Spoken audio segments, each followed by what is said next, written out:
Signal me when. Please stand for the national anthem.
Hello, Barbadians. Good morning, good afternoon, good evening, good night, wherever you are.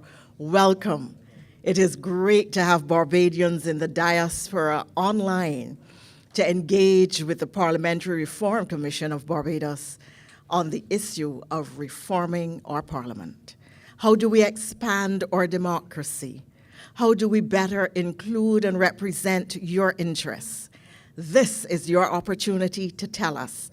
We have Barbadians from all over the world joining us today, and we look forward to hearing from you, your views, your suggestions, your recommendations, and maybe one or two people may have some things to say about that are critical of the current system. But we want to hear it all because the Parliamentary Reform Commission of Barbados is listening to what you have to say and including your views, your recommendations in the report, which we will deliver to Her Excellency the President sometime early next year.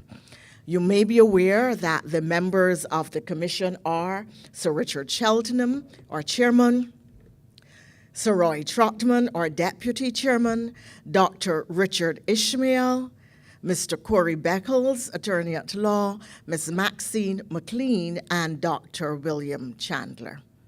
Mr. Pedro Eastman, who is an attorney and the Clerk of Parliament, is the official secretary to the Commission.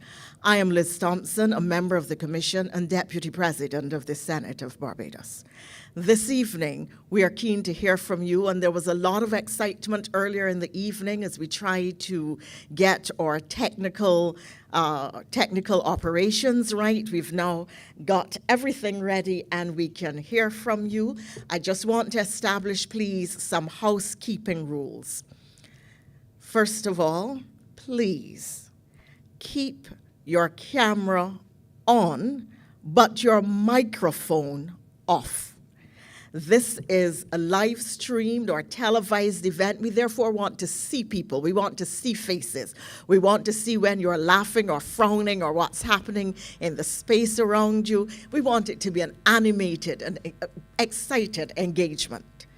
But we don't want to hear you if you are not the principal speaker at the time.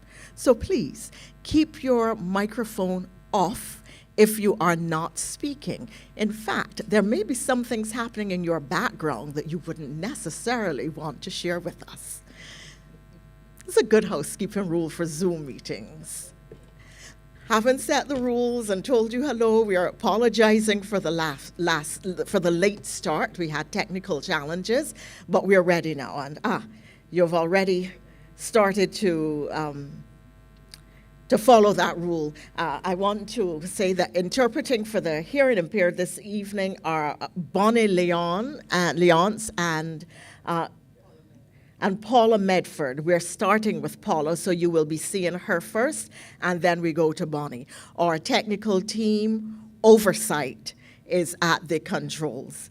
We look forward to having a great evening and to hearing from you. I turn the microphone now. Let me just explain that the meeting is 4 hours long, or scheduled for 4 hours. There are 8 commissioners, and we are going to divide the meeting into 4 segments. The first hour will be moderated by the chairman, Sir Richard Cheltenham, and the deputy, Sir Roy Trotman. You will meet your moderators in the next set of moderators in the second hour. I don't want to take up any more time. Please let me welcome you again, say how wonderful it is to see Barbadians and to hear Barbadians wherever they are in the world, and to let you know that this is where your navel string is buried, and we welcome you virtually to the Rock. Sir Richard Cheltenham will come to the microphone now to share his opening remarks.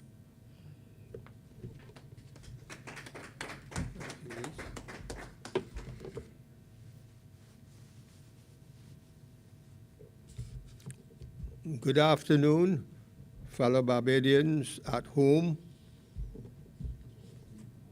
fellow members of the Parliamentary Commission, and Barbadians across the diaspora.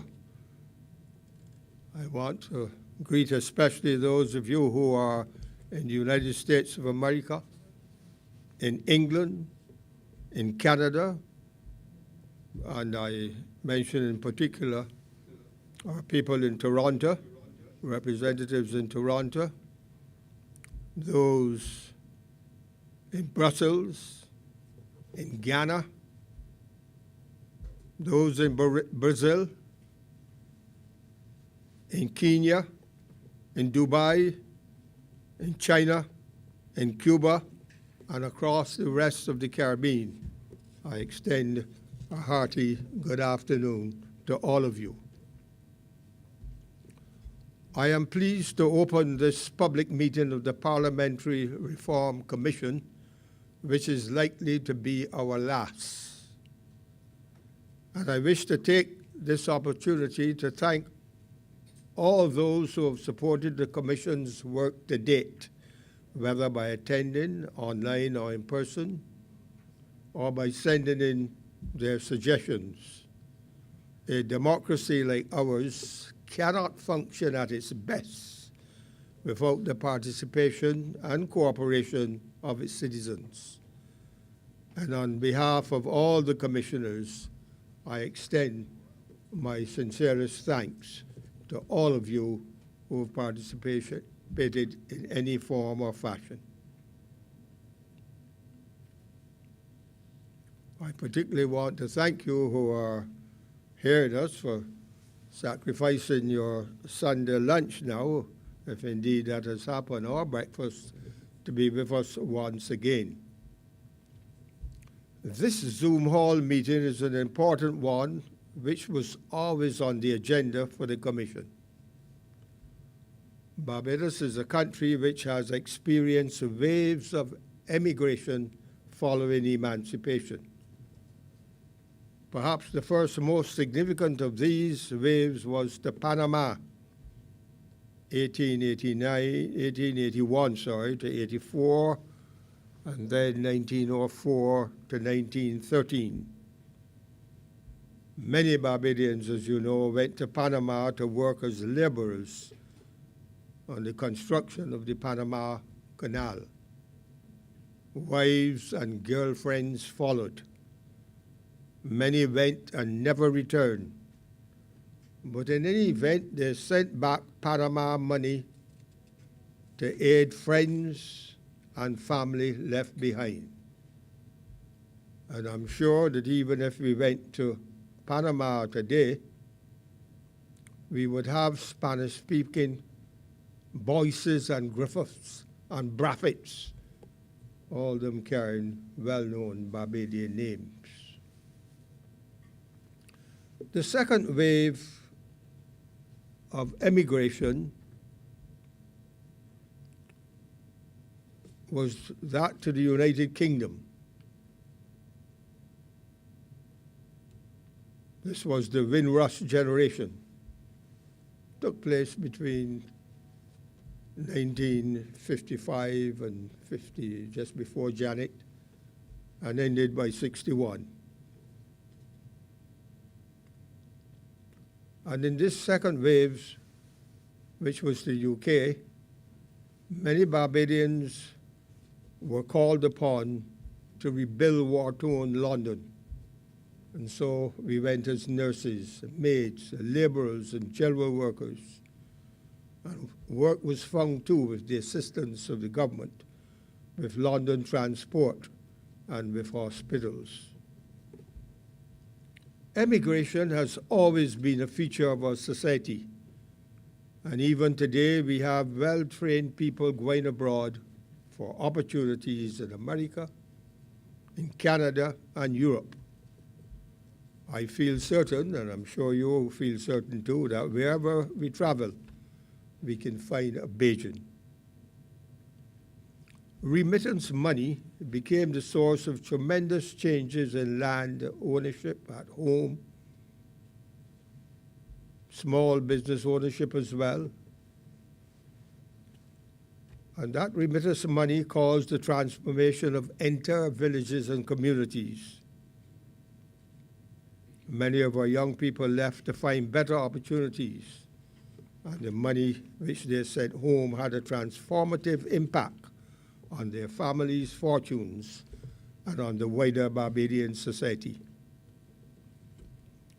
In recent times, the amount of remittances have decreased as people have passed away and generations move on. However, the psychological ties to Barbados have been passed on to the young generation. And it is not unusual to meet a Londoner or a New Yorker who gleefully relates that his mother or dad is or was Bajan, and that they are looking forward to going home, to coming home during their annual holiday. And they come not as visitors, but as family from abroad. I think it's safe to say that Barbados' connection to its diaspora remains strong. Bajans overseas retain a keen interest in the life of the country, including its public life, and are always happy to make their contribution. It is for these reasons that the Commission knew on formation that the diaspora was a constituency that had to be consulted as part of its work. I'm sure that many of you followed the Commission's sessions online, but it might be useful to recap a bit of our focus and purpose. The Commission's task is to examine our parliamentary institutions in the context of Barbados' change from a constitutional monarchy to a republic, which took place just 2 years ago in 2021. When many of you left Barbados, we still had a Queen and a Governor General, the Queen's representative here in Barbados. The system that we had then meant that several decisions, including the appointment of our diplomats, had to go through Buckingham Palace. The Queen never refused any name submitted, but it did delay things. Additionally, persons required to take the oath of office, including parliamentarians and judges, had to swear their oath of allegiance to the Crown, not to the country Barbados. The removal of the Queen as head of state and her replacement with our Barbadian president has changed all of that. The Parliamentary Reform Commission has consulted extensively with Bajans at home, and now we want the views of Barbadians abroad. We want your opinions on how you think our Parliament has worked in its almost 400 years of operation, and what changes need to be made now as we rise to meet the challenges of the modern era. I and my fellow commissioners look forward to hearing from you on these issues. and I identified just a few. Should we retain our two houses of Parliament, the House of Assembly and the Senate? Or should we have only one?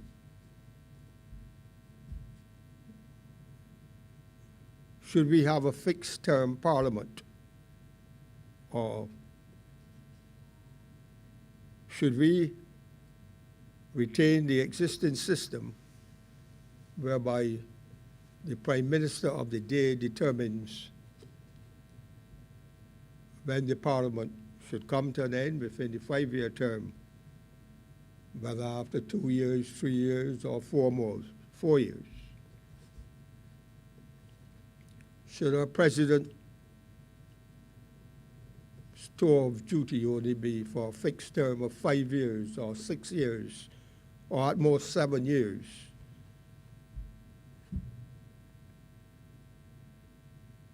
These are just some of the many issues on which we would like to hear your views as we work towards the conclusion of our deliberations and the submission of our report by mid-February. And with that, I think I have said enough. I hope that we have stimulated your interest. And except for one further question which I pose, should we retain our electoral system based on first past the post principle? Given what happened in the last 2 general elections, where the Democratic Labour Party opposition received the second highest number of votes cast, but got no seats? Or should we retain the first past the post system, which we are familiar with, and which is easy to follow, but make arrangements such that the opposition has always 4 or 5 seats in the Senate?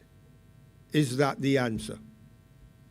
These are among the many issues on which we need to hear from you. And do not be afraid or inhibited to call and to speak up. No viewpoint is a silly one. It might not be a popular one, but in 15 years or 20 years, it might be a dominant opinion. So do not be inhibited in any way. I think I've perhaps overspoken.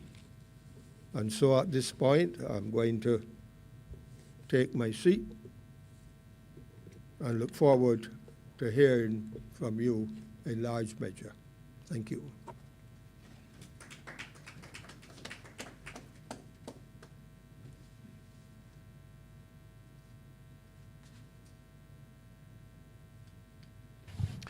Call, you have heard Sir Richard Cheltenham. So, ladies and gentlemen, we are ready to receive comments, suggestions. Just indicate. We have our technicians who will assist in that exercise.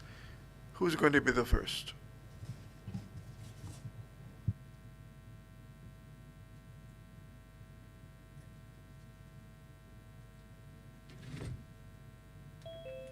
Can I be able to speak? Can everyone hear me? Go right ahead, sir. Just let us know the full name, just for our records, and the name and where you're calling from. Well, my name is Andrew Reid. I'm calling from Tottenham in London, UK. Recording in progress. And people may know my grandfather, Melville Uriah Williams, who lived to 111 years in Barbados, and I'm his grandson. Go ahead, please.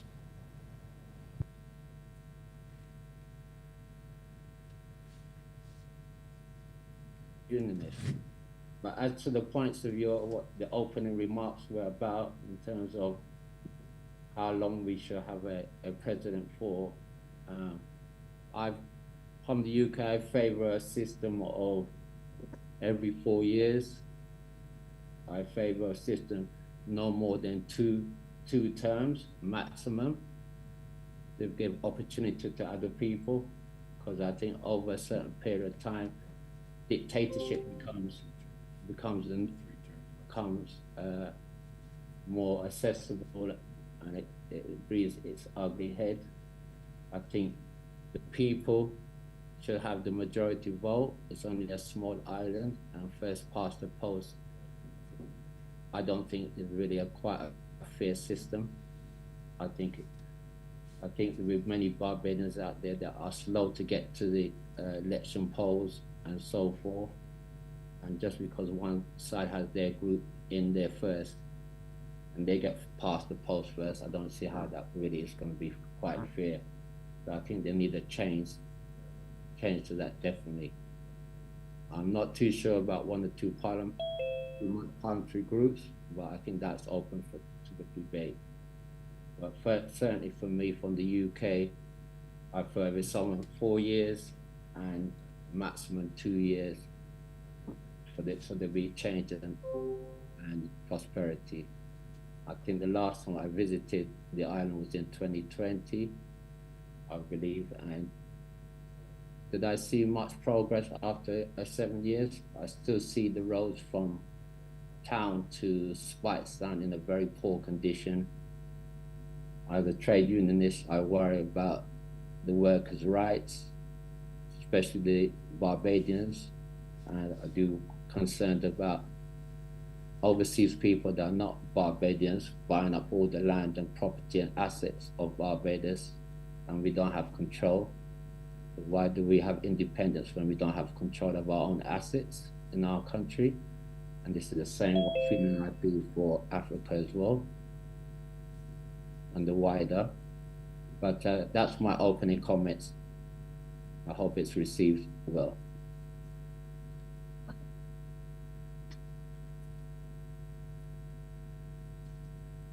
Thank you very much indeed for your contribution, and we are pleased that you have followed our suggestions when we sent out our invitation. You've spoken to the point, and you have kept yourself brief. We appreciate that very much. Are there any other persons ready to make a contribution?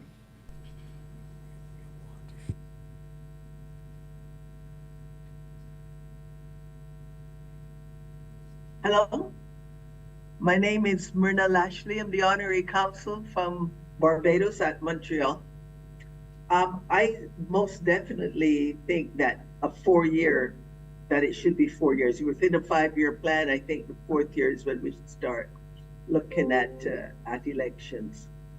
I also feel that the president's job should be time limited. I don't know if you want to make it 2 terms, that's fine.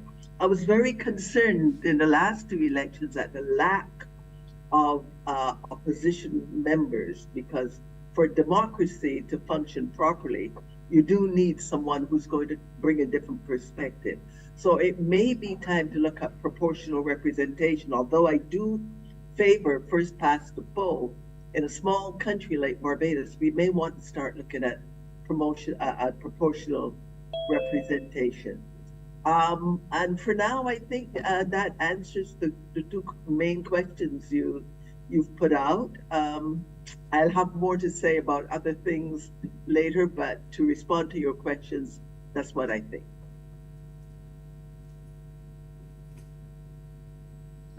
Thank you very much indeed. Are there other contributors?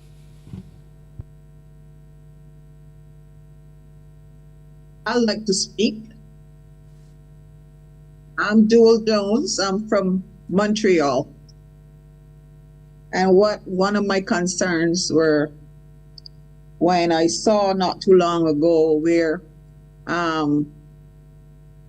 people were coming in from outside and buying up the land and then want to block off a part of the sea. They tell you, in other words, they're going to build and then they're going to block off a section so that people can't pass. And like Gabby said, that beach is mine. I can bathe anytime. So this is something you have to look into, because how do you block a beach? The island is surrounded by water. So how do you block off a section or say, well, this piece is mine and that piece is mine and that piece is mine? You can't do that.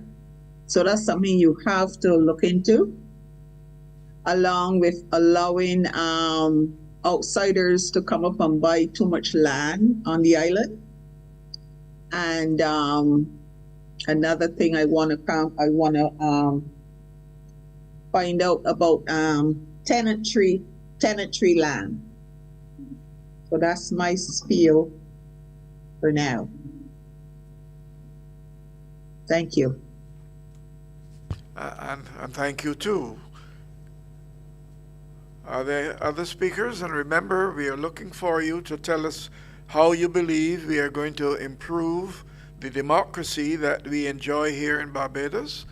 The idea of land ownership is one of the areas, but how can Parliament help to make it satisfy what you are looking for?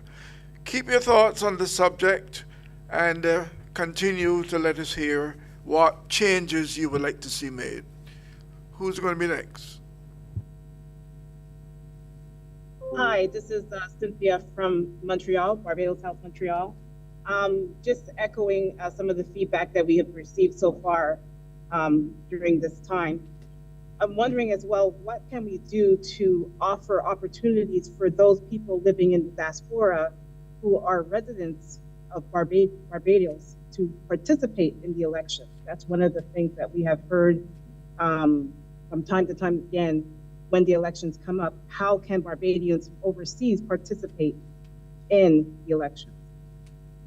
So I think that's one thing that maybe we can also take a look at as well. Thank you.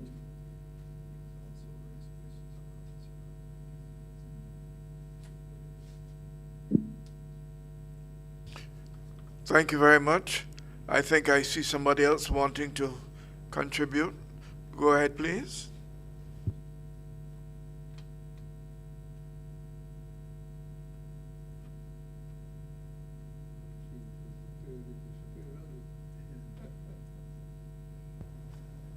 So I believe that somebody who wanted to speak may have got put off one way or the other, but remember, you are free to make contributions, make suggestions.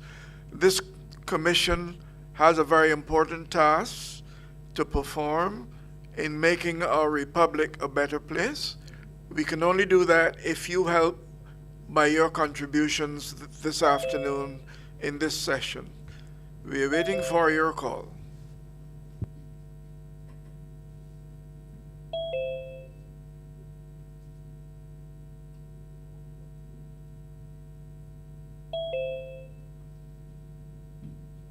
May I add to what I said before? Would that be acceptable?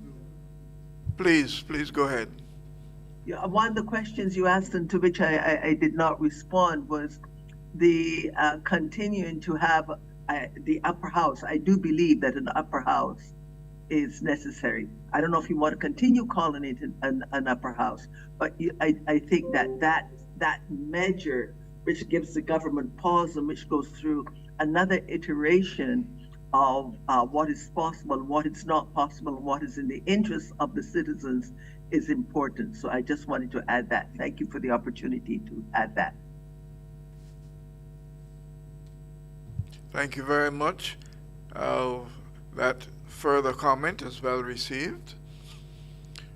Our task is to look at what the Parliament does now and to look at what, in the Commission's view, are the views of the public regarding what changes are required to be made to make democracy more meaningful and to have you take greater part and feel more comfortable with what we are doing under our new republic. Please let us have your views.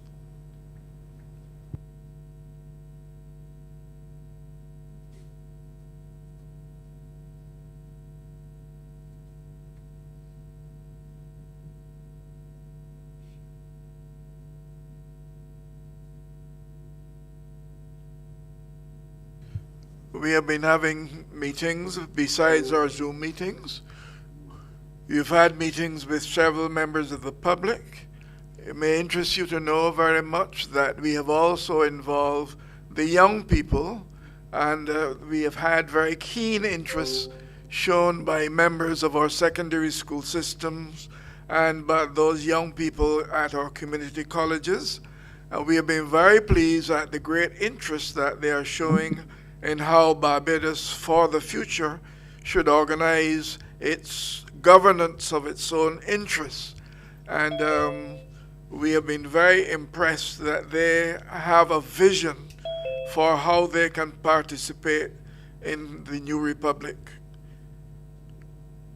Am I seeing somebody else desirous of speaking? The floor is yours.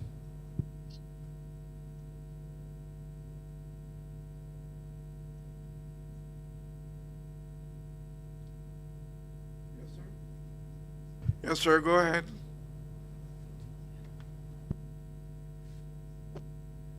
Yeah, I want to reiterate what was said earlier regarding voting abroad. During the prior two elections, I've had several inquiries as to how the individuals, Barbadians in the diaspora, could vote, and it was impossible for them to do so. My concern is knowing that I don't know the exact number of Barbadians abroad currently, but I know there are several. I know there are thousands. And I think it's important and really a time that is due for that opportunity to be. I know it's maybe technically challenging sometimes, but I think it's something that really needs to be addressed. I also want to say that you mentioned before about the youth getting involved in these discussions. And I happened to, a couple of days ago, view some of those young people given their positions, and I was extremely impressed because my position is I'm pretty advanced in age right now, and I know that this is what Barbados becomes from here on is for the future of these young people. And I think that has to be highly focused in terms of how we address the new reforms for the Parliament. Thank you very much.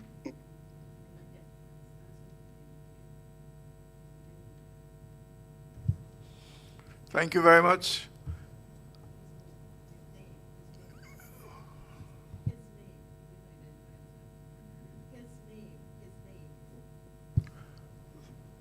Thank you very much for your contribution. Could you let us know, please, the name? We would like to, when you address that, you would give us the name. It would help us if we are able to have somebody contact you in some instances, especially where you are close to one of our overseas missions, and we can express our appreciation to you. Yes, sir. Yes, actually, I did say I was in Texas. I'm the consul for Texas, but yes, I reside in Barbados and in Houston, Texas. Good. Thank you very much. You're welcome. Oh, the audience we have here in Barbados have indicated to us that we haven't heard the name. So could you do that a little more clearly, please? Okay, I'll do it very slowly. I'll even spell it. It's Dr. Louis, Louis, Brown, Browne. And that's me. Got you this time. Thank you very much. All right. Welcome. Go ahead. You continue. No, I said you're very much welcome. No problem. Okay, that's all right. Are there any other persons?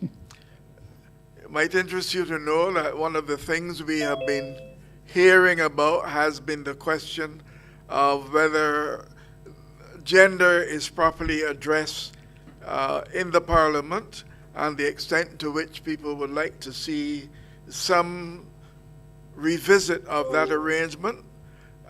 It may very well be that it is one of the things that cause you concern where you are now, and if you have a point of view on the matter, we are very willing to hear that, as well as your views on any other particular part of representation of the interests of men and women in Barbados.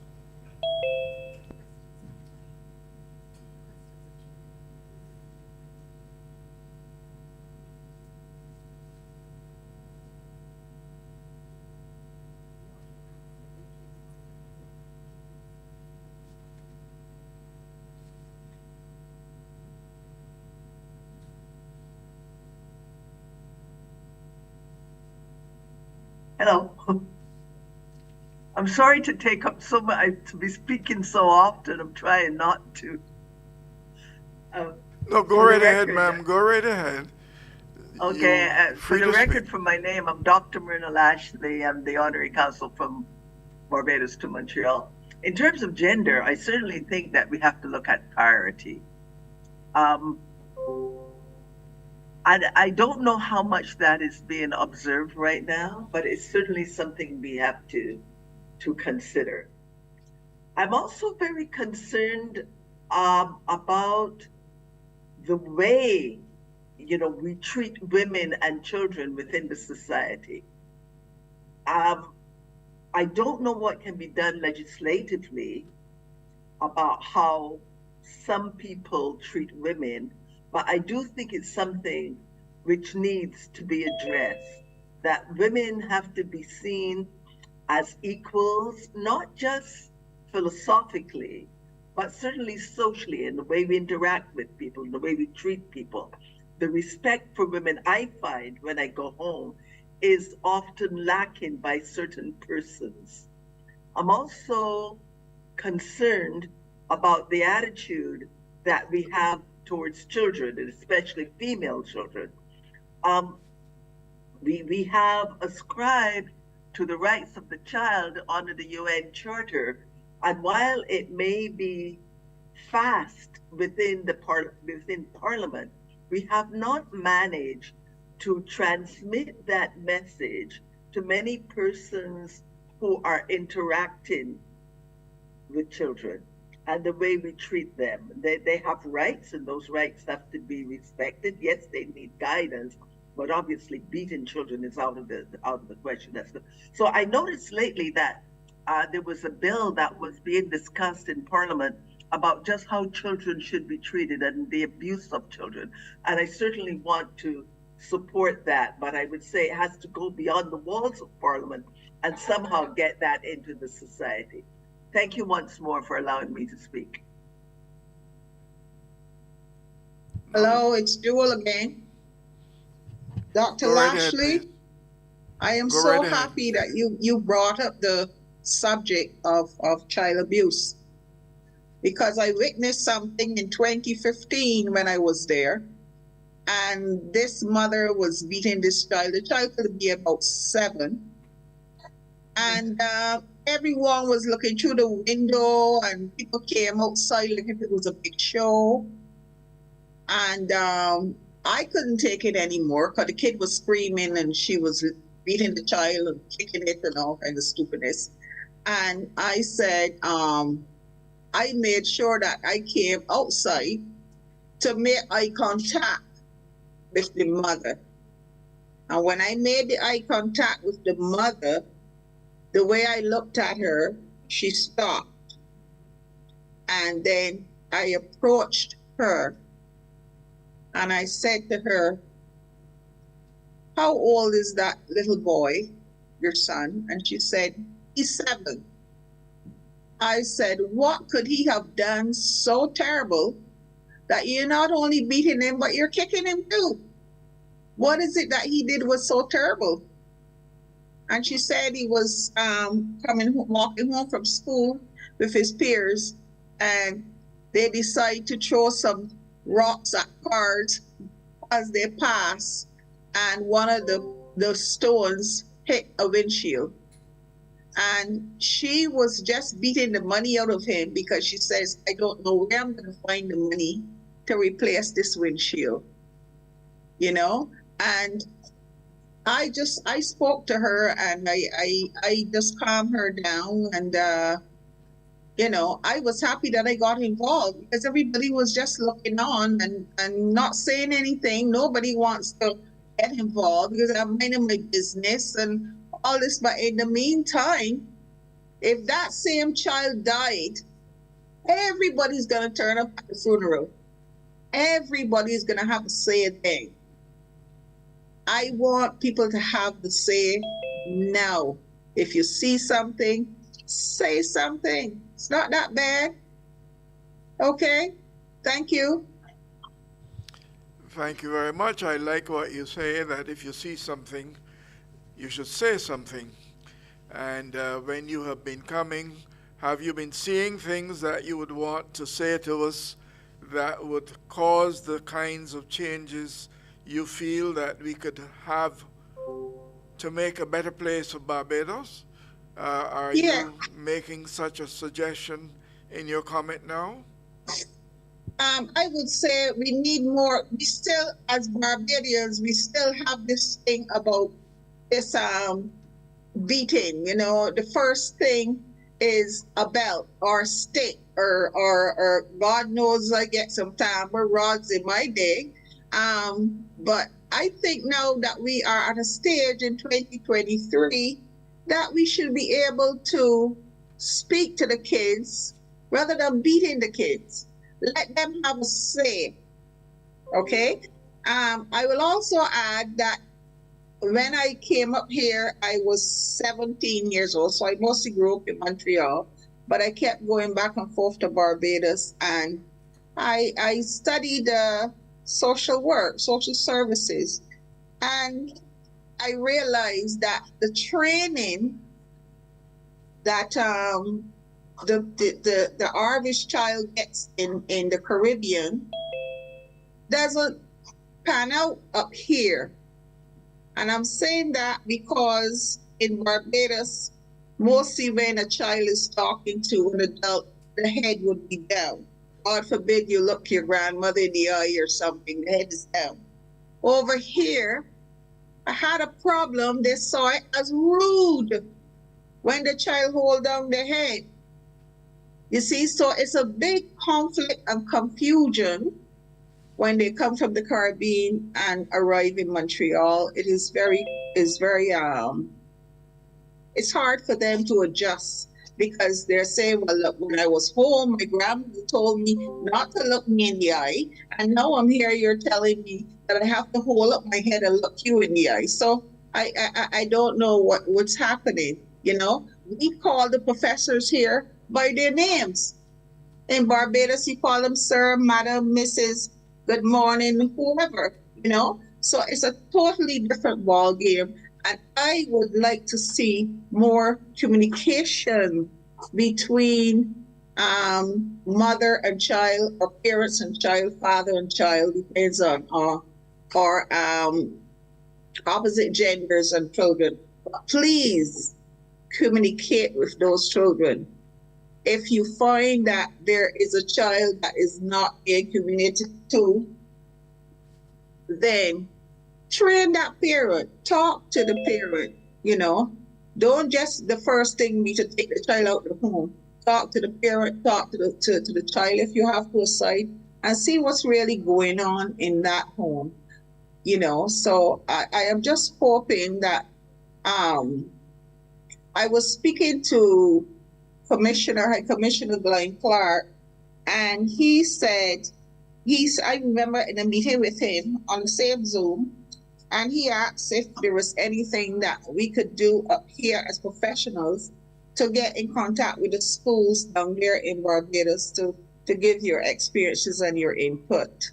So that I'm going to look into with him, because I would really like to address some of the schools sometimes. Thank you very much. Thank you very much indeed. Could I suggest to you that you get in touch with Ambassador Clark, High Commissioner, and that you carry these ideas, what ideas you have, and any suggestions for how you can contribute in the splendid ideas that you obviously have in trying to make for a better performance. We are, however, today appreciative of that, but we want as well to look at the question of the government and the governance, how the Parliament should be organized. Is it satisfying the needs of the members of the population, the Barbados population in Barbados and in the diaspora? And what would you suggest are means by which we can improve on the performance of our Parliament? If you have those ideas, please let us know. Dr. Cheltenham and I are soon going to step down and another team will come, but we could take two more suggestions. May I speak, please? Diane Hill. I'm from England. In the last New Year's Honours list, I was awarded an OBE for services to the administration of justice, but of course, as now we're a republic, that won't be recognised in Barbados. I agree with the suggestion that was in the chat about people outside of Barbados being able to vote, because we have to comply, but we have no say. I also agree with the lady who spoke of the selling of property. The size of the island of Barbados and preserving its heritage maybe should look at some of the Scandinavian countries and move towards not allowing people who do not have ties to Barbados from buying the properties. Because if you look into the future and the properties have been sold to people who come now and then, what will not only the people within the island, but the returners that you want to attract be able to do? The third thing is that there was a huge promise of grandparent heritage in 2019, 2020, and it hasn't been realised. But you see, I was born in England, my husband was born in England, I'm a Barbadian, but my children have no right to be Barbadians. My children's children have no right to be Barbadians. So when I die, does our link with Barbados then cease? So I would really like a bit more just thought about how the diaspora can continue and what can be done to address that. Thank you ever so.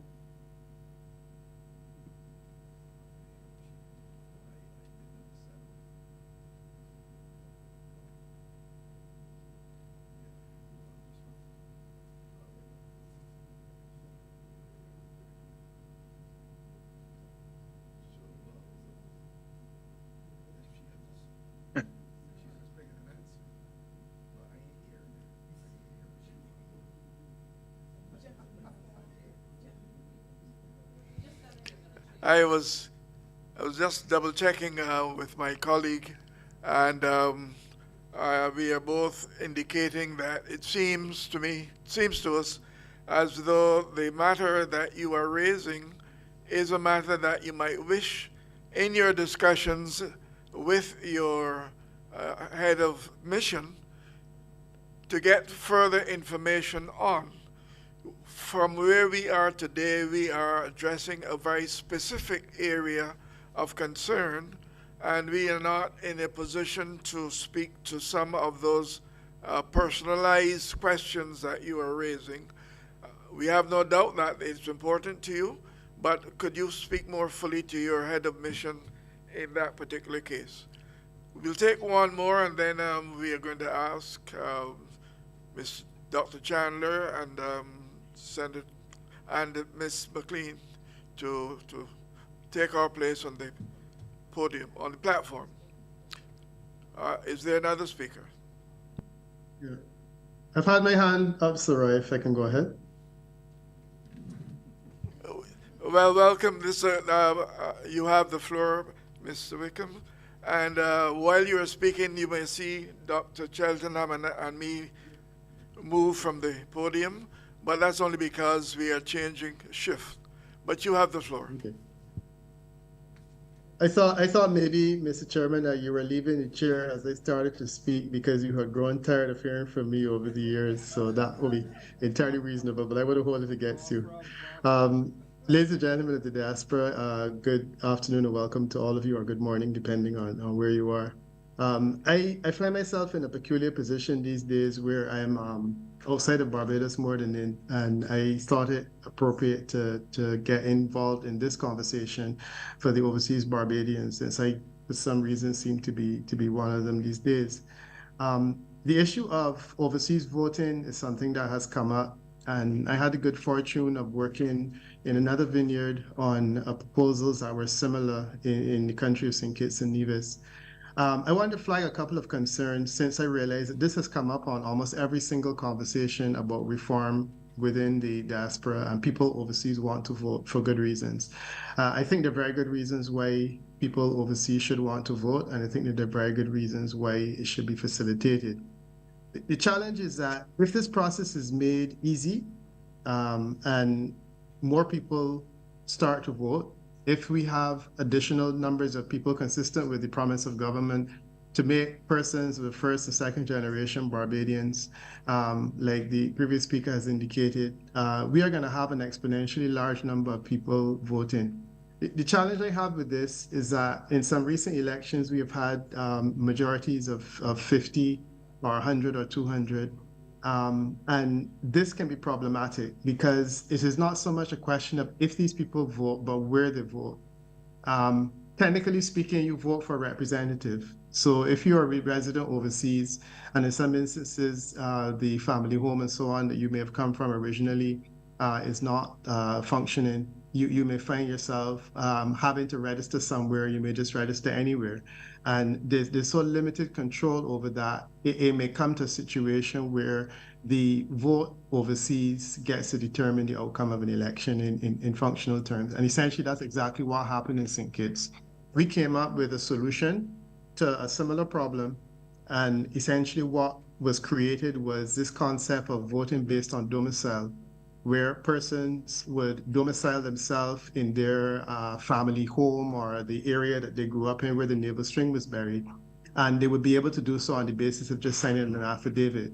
The challenge is that the legislation also allowed people to change their domicile because this natural feeling that you have for a place can change over time, and you may have a feeling to another place. And we found that it was being changed willy-nilly.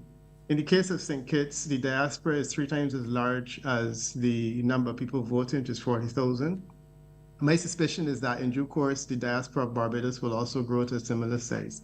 So the idea of having persons overseas registered and voting in the way that they currently do now under our current system, in my opinion, is something I would strongly advise against, because I think essentially you would be leaving an electoral system in the hands of persons who don't actually live in Barbados, who can vote overseas at an embassy or vote overseas via the internet, and then they leave the residents of Barbados to deal with decisions that they have made. And I think that's highly unwise. So what I have proposed in my own submissions to this body, and also to the constitutional reform body that is accompanying it as well, is that we create some kind of a vehicle where we have a diaspora representative, and we let persons who are resident in the diaspora vote for that person. Or that person can sit in Parliament, in the lower house, in the upper house, or wherever, but ultimately that person will be the sum total of the ability to vote for persons overseas. And I think it's tidier. It's interestingly enough something that Ralph Gonzalez proposed when he had constitutional reform in St. Vincent and the Grenadines, because they have a similar problem. So it gives us the opportunity to have someone to express our concerns that are coming from overseas, but it also locks that support down to one person, and it doesn't create a situation in which that individual or we can change the course of government by the basis of voting. In the case of, I think, St. Michael, Southeast, there was a 50-vote margin 2 elections ago, and a few people there could have made a difference. So that would have been my proposal, and I am hoping that in the course of your conversations, and this issue comes up again, that you will give consideration, and I hope that the Commission will also give consideration to the proposal I have made, which helps to address not only your concerns for the diaspora, but also the political reality that we face in Barbados, where it would be highly unwise to just have 200,000-300,000 people just joining the electoral register of voting from a place that they live. Thank you. Thank you, Mr. Chairman. Thank you very much. Totally agree with Peter. Totally agree with Peter. Well, thank you very much. And before I respond to Mr. Wickham, I just want to say that this is Maxine McLean taking over with Commissioner Corey Beckles. And we want to thank those of you who would have made contributions so far, and we look forward to those who will speak later. I will make one comment about Mr. Wickham's contribution, and then I will ask our members of our diplomatic representatives to turn their cameras on and identify themselves. And I want to thank Peter for his comprehensive explanation of the complexity of diaspora voting. And my only comment would be that if you do a little bit of checking on the census information in our various jurisdictions, the UK, the USA, and Canada, those persons who have identified to be of Barbadian heritage, together they outnumber the voters in Barbados. So that probably also contextualizes the point that Peter made. But the issue of diaspora representation is an important one. Having said that, I want to welcome anyone who joined after we officially started. And I now want to invite our diplomatic representatives, as I said, to turn their cameras on and share with us who you are. Please and thank you. Good afternoon. My name is Arturo Vasquez from Belize, our council here in Barbados. Thank you very much. I believe that's our honorary council in Belize, if I heard correctly. Yes, yes. Yes, honorary council Belize. Thank you very much. I'm Dr. Myrna Lashley, honorary council in Montreal. Thank you, Dr. Lashley, and thanks for your contribution so far. Thank you, ma'am. Good afternoon. I'm Simone Rudder. This is Roel Carter, honorary consul in Edmonton, Alberta, Canada. Thank you very much, Mr. Carter. I think I saw Ambassador Rudder, so you can turn your camera back on, ma'am. It's still on, Ms. McLean. Good afternoon to the members of the commission and members of the community across the globe. I'm Simone Rudder. I'm the ambassador of Barbados in Brussels. And the embassy here covers Belgium, Germany, France, Luxembourg. And all of our members of registered diaspora members have been invited, and I hope that they are on the call, or some number of them are on the call. Thank you. Thank you very much. Good morning. This is Marilyn Mosley, honorary consul for Barbados in British Columbia. Thank you.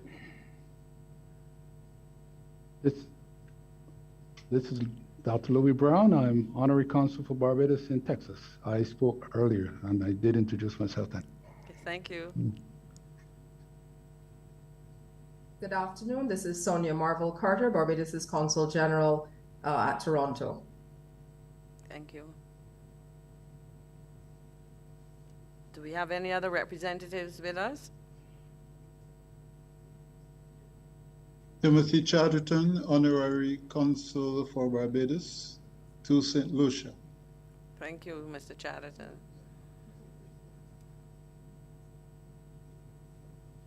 Okay, I believe that they are the ones present, and I'm sure we will be joined by others. Remember, we are having a meeting of 4 hours, and I note that we've had good participation from members in Canada and a couple from the UK. Are there any Barbadians across the US willing to share with us on the issue of reform in Parliament and how, as our meeting is themed?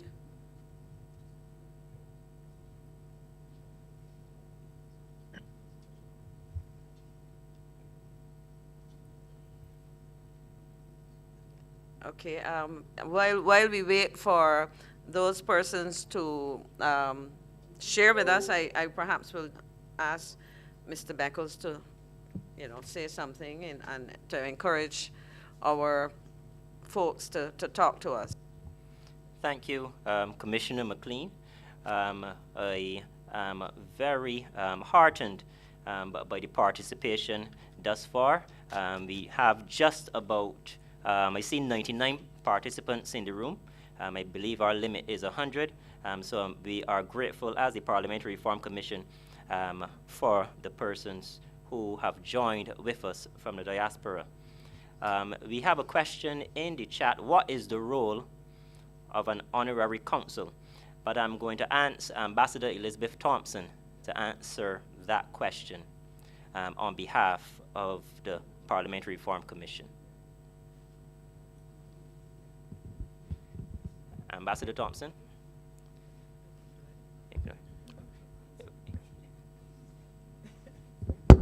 No, he was asking you, there was a question about what is the role of an honorary consul, but since I'm sitting here, you want to, I can probably do it. I should know, hopefully. The, the Honorary Council pretty much functions as our councillors. For example, we have a council general in Miami or whatever the case may be. These are paid professionals or political appointees.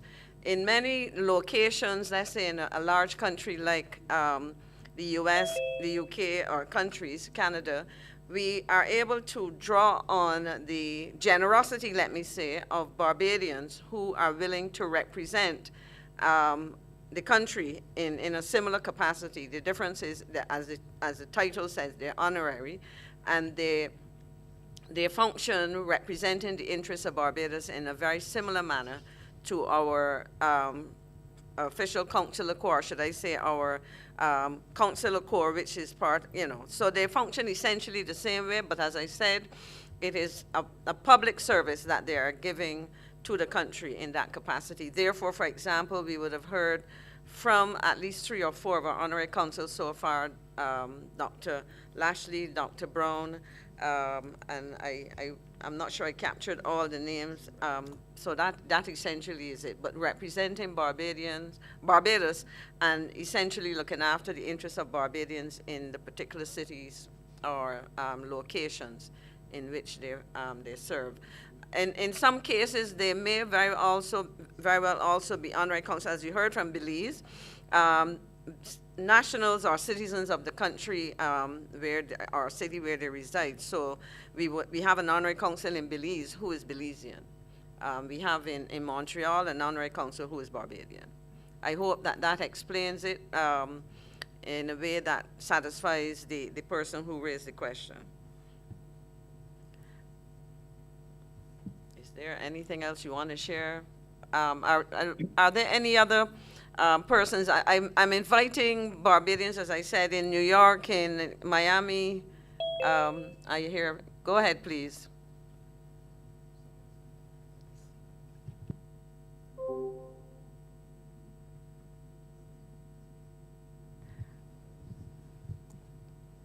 Are there any voices that we want to hear? I'm surprised that our audience is so quiet. Okay. Sir George Allen is asking for the floor. Okay, so George, welcome. Thank you very much, Mr. Clean. First of all, hello to all of my good friends on the panel, on the podium, and off the podium. It's good to see Ambassador Brother in Brussels. I've been following not very closely the work of this commission, but when I got the invitation from Ms. Thompson, that was an order. So I therefore had to appear today and had to make some comment. A couple of comments I would make as I follow the discussion and listen to Sir Richard's opening remarks. First of all, I'm not sure that parliamentary reform is really relevant to our being a republic or not, because a parliamentary functions, I think, are discharged whether or not one is a republic or not. So I don't think that is particularly germane to our being a republic or not. I have always thought that Parliament basically serves 3 functions. And if you're going to think of reform, you'd have to think of which of those functions are not being performed adequately and what can we do to improve the performance. Because I like to take a functional approach. What are the basic functions of a parliament in a democracy? And I think the first function is to represent the electorate. That is the first function. I think the second function is to make laws. And the third function is really to oversee the executive, oversee the government by a series of hearings or questionings. So I think those 3 basic functions. Let me deal with the first one, representing the electorate.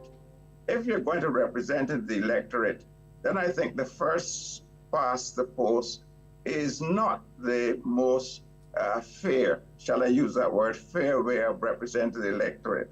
I think there has to be some other system that guarantees that those of the electorate who did not support the winning faction or party, that they still have some voice. So this is why I am in favor of some form of proportional representation, which gives either proportional representation or the assurance that in the parliament, the voices of those who did not form the majority, those voices are heard as well. I think systems have shown a great deal of disaffection by those persons who lose, in inverted commas, the election, feeling they have no say in what happens in a period, some period of time. So that's the first point, the representing the electorate. The making of laws, before I proceed from there, in terms of representing the electorate, there are other options to have a specific number of seats reserved for the losers in the election. That is another option. And representing the electorate, one has to be, in this context, the idea of gendered balance comes in. If the electorate is composed of 50% men and 50% women, then presumably the parliament should represent that disposition, that numbers in its members. That is a very difficult one to legislate. But I think that there's a general feeling abroad that in fact there has to be some order or some clause written into the laws that ensures that there's a certain representation of female representation in Parliament. But when one does that, one has to be clear as to the groups one wants to ensure having representation in Parliament. The brouhaha in Australia shows the difficulty in doing this at the moment.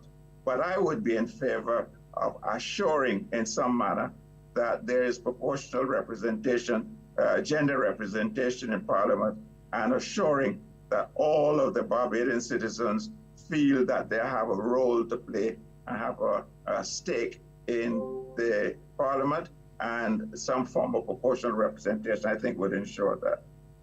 The making of the laws is a more difficult one, and I'm not sure that we are competent to give an opinion on how the laws are made. How does the impetus for a law, or how does the background for a law reach the level of a parliamentary decision? And that is something I think would have to be examined before one can comment on whether it's efficient or not, or whether the problems of the day reach the level of which they become laws.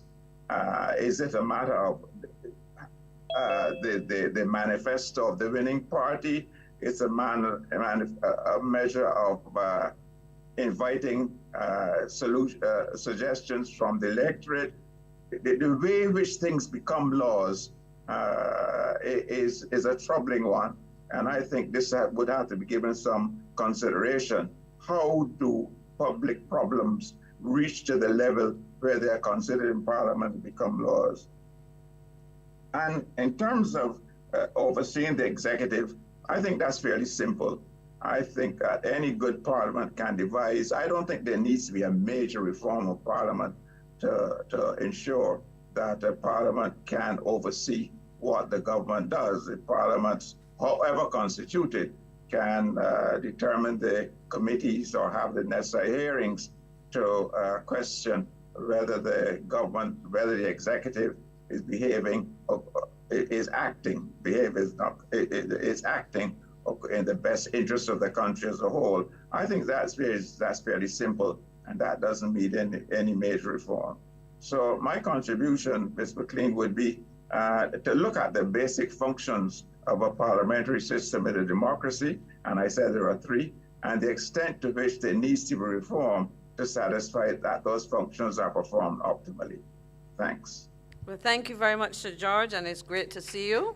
I think your contribution has been well put, and it has been carefully noted. I thank you. Before I go to the next person requesting to speak, there's a comment here from Joy Speed. I'm not sure where Miss Speed is, but she says, please give some background on what Parliament has done and is doing for Bajans across the diaspora. Is there a diaspora committee? In Parliament, I do not know of a diaspora committee. What I can tell you is that within the Ministry of Foreign Affairs and Foreign Trade for several years, there have been varying initiatives to engage the diaspora and to address various requests and needs of members of the diaspora. For example, issues of returning to Barbados and facilitating that process, engaging them in the various locations, and I believe that, well, I'm not sure, as I said, where you're located, but, and I don't want to spend a lot of time explaining these things because we want to hear from you, but as I said, a lot of work has been spearheaded by the Ministry of Foreign Affairs and Foreign Trade, and within our various missions, our high commissions, embassies, etc., programs and officers are allocated to, designed and overseen by officers responsible for diaspora matters. And so it is a question of probably looking. So as I said, I do not know of a diaspora committee in Parliament, but at the level of the executive, at the level of cabinet and ministries, that's where issues are operationalized. The other one is a comment from Mr. Tyrone Roach, who I know happens to be in the UK. As he said, there are no honorary consuls in the UK. As to why that is, I am not sure if there were ever requests to do so, and that would need some researching as to the rationale for that. If you are making a case for such, I believe it would be good to hear from you, Mr. Roach, what your thoughts are on that matter at some point before we end. Next person wanting to speak. And let me just say that we are looking here from the table at ourselves, so we are at a little bit of a disadvantage. So we rely on you to just go ahead when one speaker has concluded. Again, I would love to hear from somebody from the U.S. So far, we haven't, other than Dr. Brown. Okay.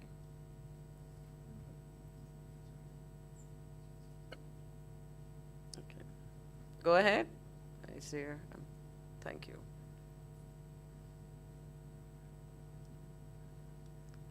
I'm still looking for a signal. Now that I can see the full screen, I'm looking for signals to speak. Go ahead. I am surprised that Barbadians are so quiet. Maybe that's... I'm hearing from one of our members of the audience that you seem to have lost a lot of your Bajan fervor and probably are now adopting, the traditions of where you are. But I am sure that there are no major differences. Yes. Not sure that I feel confident anymore to speak. Could you identify yourself, please? Okay, my name is Pam Lowe Hoyt. Hello, Cousin Myrna. From Montreal. And, hello, Cousin Pam. Good to see you, love. Good to see you too. I am sitting here thinking that given the state of what would pass for Parliament here in the United States, I feel absolutely intimidated about giving any suggestions to Barbados, which appears to be working. Things are getting done,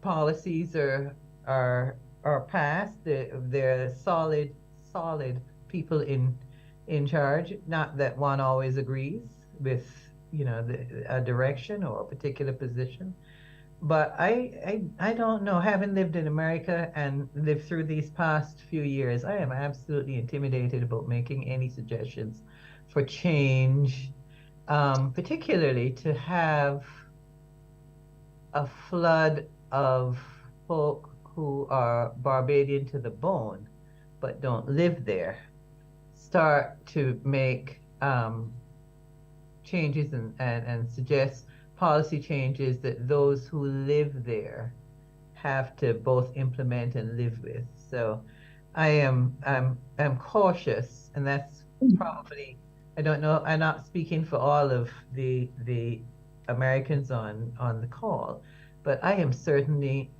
cautious about, okay, let's change. Let me ask a question.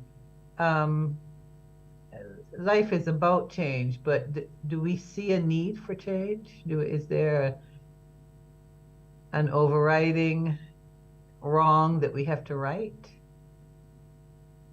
If I might respond to that, I believe that I wouldn't say that there's any overriding wrong, but I believe, as you can imagine, with any system that is dynamic, there's need for periodic review, and it would not be a case necessarily of changing for change's sake, because in your review, you may in fact establish that there are certain elements of your system, as you were making a comparison with what's happening in the U.S. now, that there may be certain elements of your system which indeed are working and working well, but there may be other areas in which, based on the recommendations, so I think it is not a case, as far as I'm concerned as a commissioner. I'm sure, while I cannot speak for others based on my interaction with my fellow commissioners, I think the assignment given to us is to do a review, and as I said, that is a good thing when you're part of a system that is dynamic. And I believe that when we look at our terms of reference, the juncture that we are at now as a new republic is perhaps a good time to stop and reflect. So hopefully that, Ms. Lohoy, gives you a sense of you know, the rationale behind the assignment that we have been given. So might we start at the question then? What is there something that needs to be put right?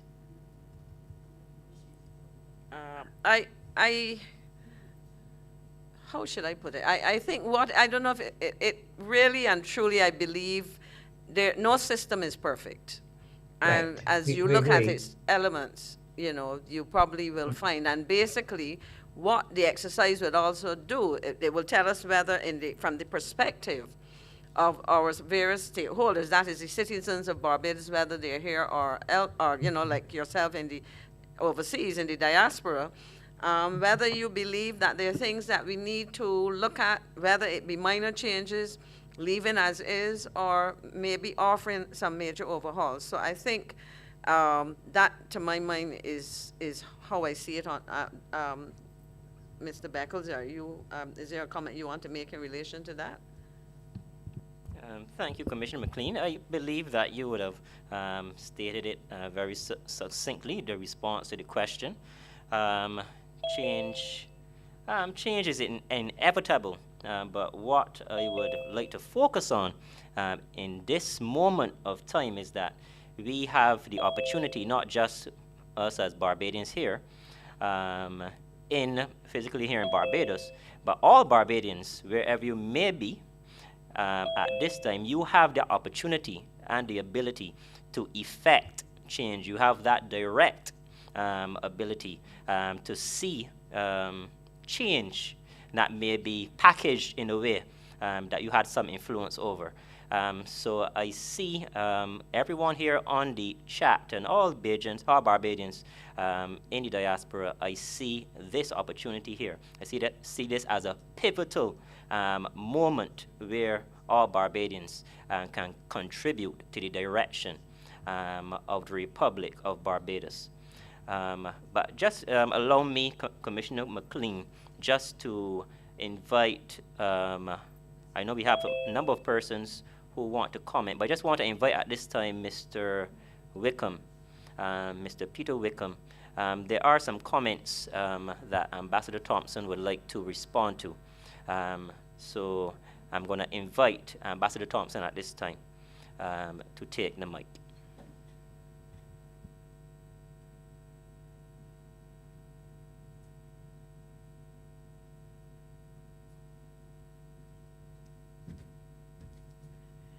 Thank you so much. Thank you very much. I really just want to share some information, and then if I may, we have at every session engaged those who have attended. I want to recognize in the room the President of the Senate of Barbados, His Honor Reginald Farley. I want to recognize the former Consul General at New York, Jessica Odell Burrill, the Cabinet Secretary of Barbados, Selma Husbands Green. And online at the moment, we have the Permanent Secretary in the Ministry of Foreign Affairs, Miss Joyanne Skinner.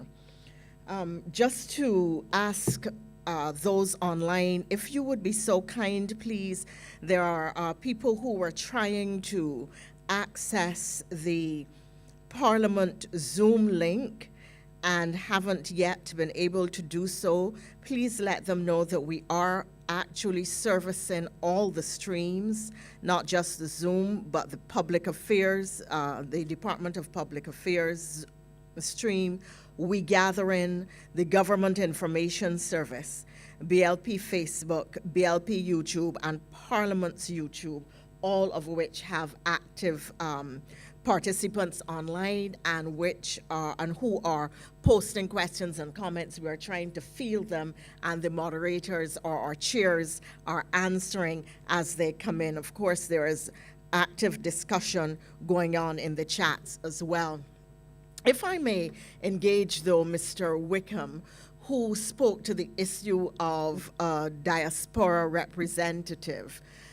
This is one of the issues that has been raised. I know it was raised very much with the Constitutional Reform Commission when they went to the diaspora, and it is something that has been raised with us. I was unaware, Peter, thank you for letting me know that the Prime Minister of St. Vincent and the government of St. Vincent had attempted to address this issue.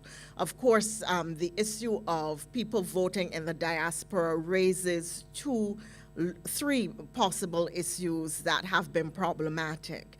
In the Eastern Caribbean, there have been concerns about the number of people who come in to the country at election time merely to vote, and whether or not that is the kind of system and process that we would want to duplicate. Second, the size of the diaspora and the fact that people are outside of the country and perhaps not as closely in touch with the issues as those resident in the country, and that their votes could push the result of an election in a particular direction, not necessarily wanted by those resident on the ground who have to live with the consequences of the decision. And the third issue is the mechanism for organizing those in the diaspora to vote if you weren't going to let them come in en masse, as happens in the Eastern Caribbean. In that regard, I have had an idea similar to what you said the Prime Minister of St. Vincent had, that I wanted to throw out today because we do have a diaspora audience. And it is this. I'm going to explain it, and I would like to have the reaction. I just want to make it clear that this is a single idea. That is mine. It is not the position of the Commission. So the Commission is not advocating this. I am using the opportunity to say that as a commissioner, this is an idea that I have. I want to hear the reaction of the diaspora, and the Commission will make its decision on the issue in due course. The idea is that we should allow a diaspora representative.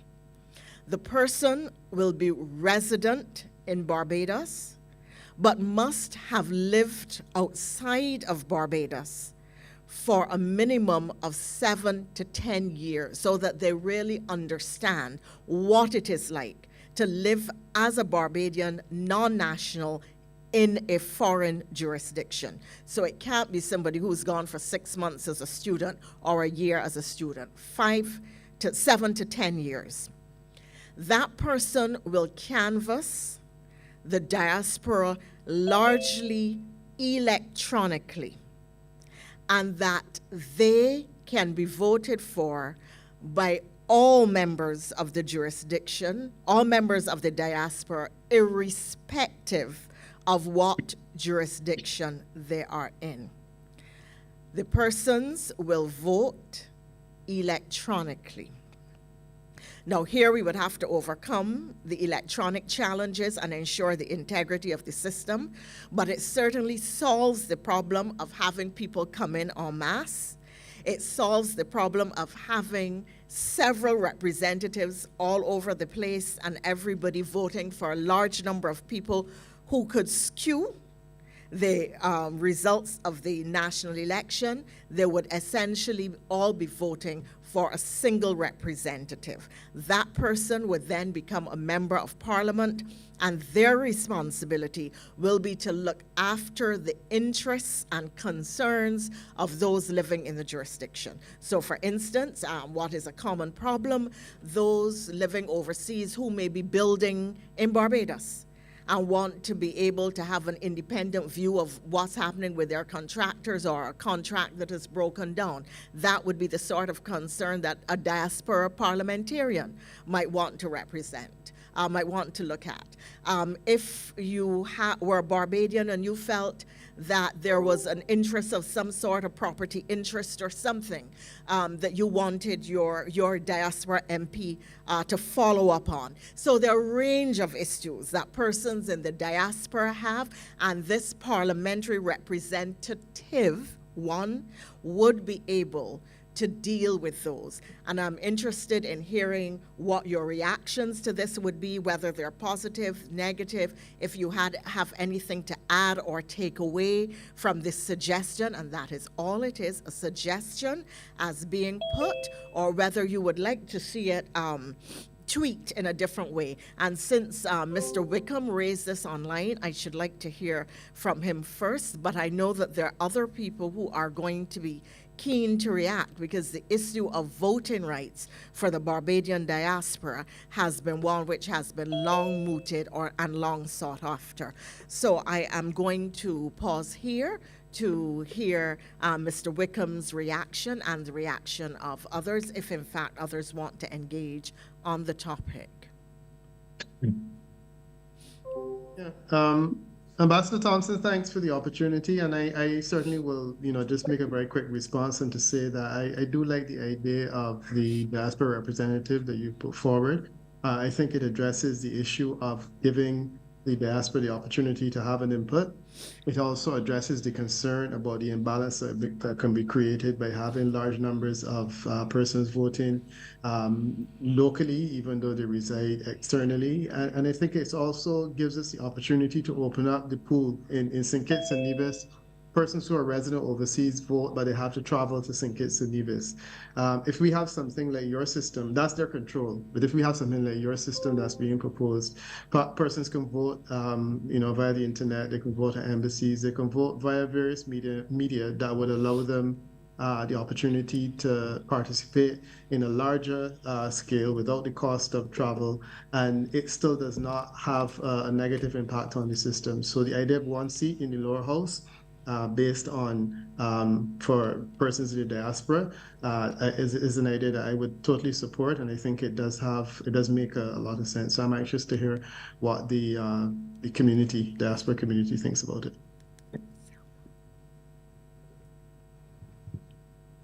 Thanks very much, and we look forward to hearing from you and responding to the proposal and the earlier contribution of Mr. Wickham. We have in the chat Miss Judy Hudson. You have the floor at this time.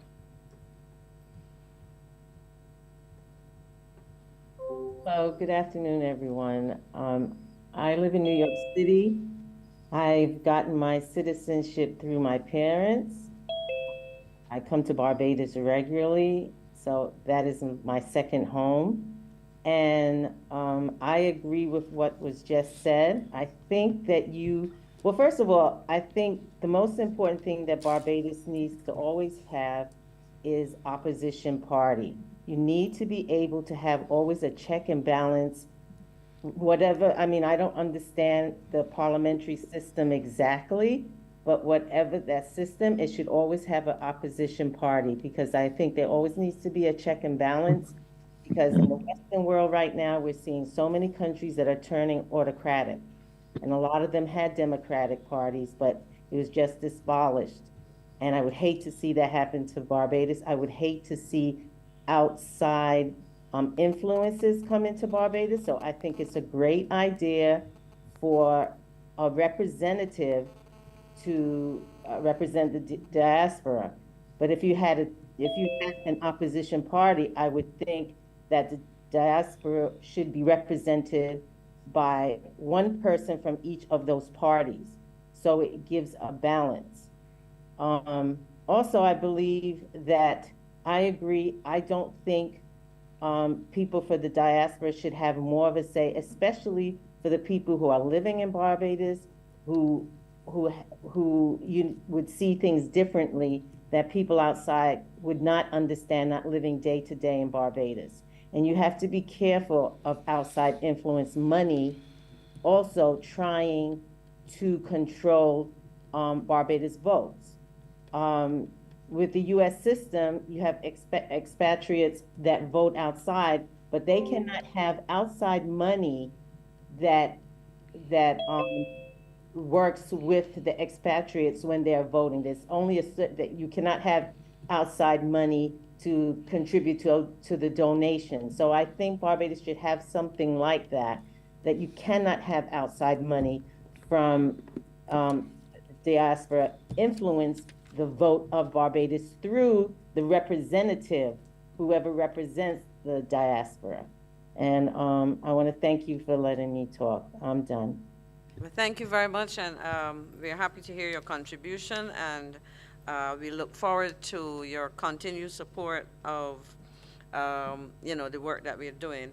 As you might be aware, we do have a number of persons with us, and I want to recognize here with us in this room the former president of C2SAB, Mr. Edwin O'Neill, who has been actively following what we've been doing as a commission, and has in fact submitted made a submission to the commission. And on that note, I would want to remind our audience that in addition to sharing your thoughts with us, you can also submit your comments in writing to the address you see there, prc@barbadosparliament.com.